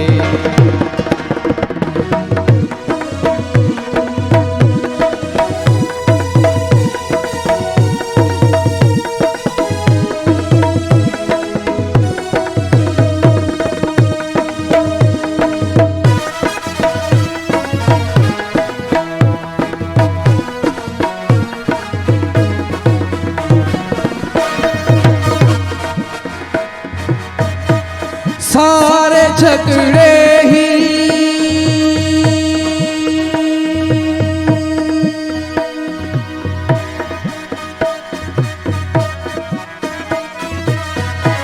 सारे झगड़े ही जिंदगी तक है।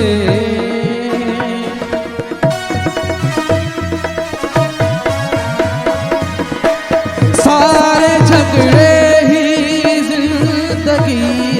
तक है। कौन मरता है किसी के लिए, दिल लगाया था, दिल लगी के लिए बन गया रोग जिंदगी के लिए, दिल लगाया था, दिल लगी के लिए दिल लगाया था, दिल लगी के लिए। ला ला ला ला ला ला ला ला ला।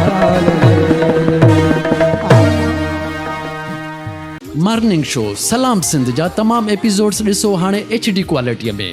विज़िट करियो असांजो YouTube channel Sindh TV HD।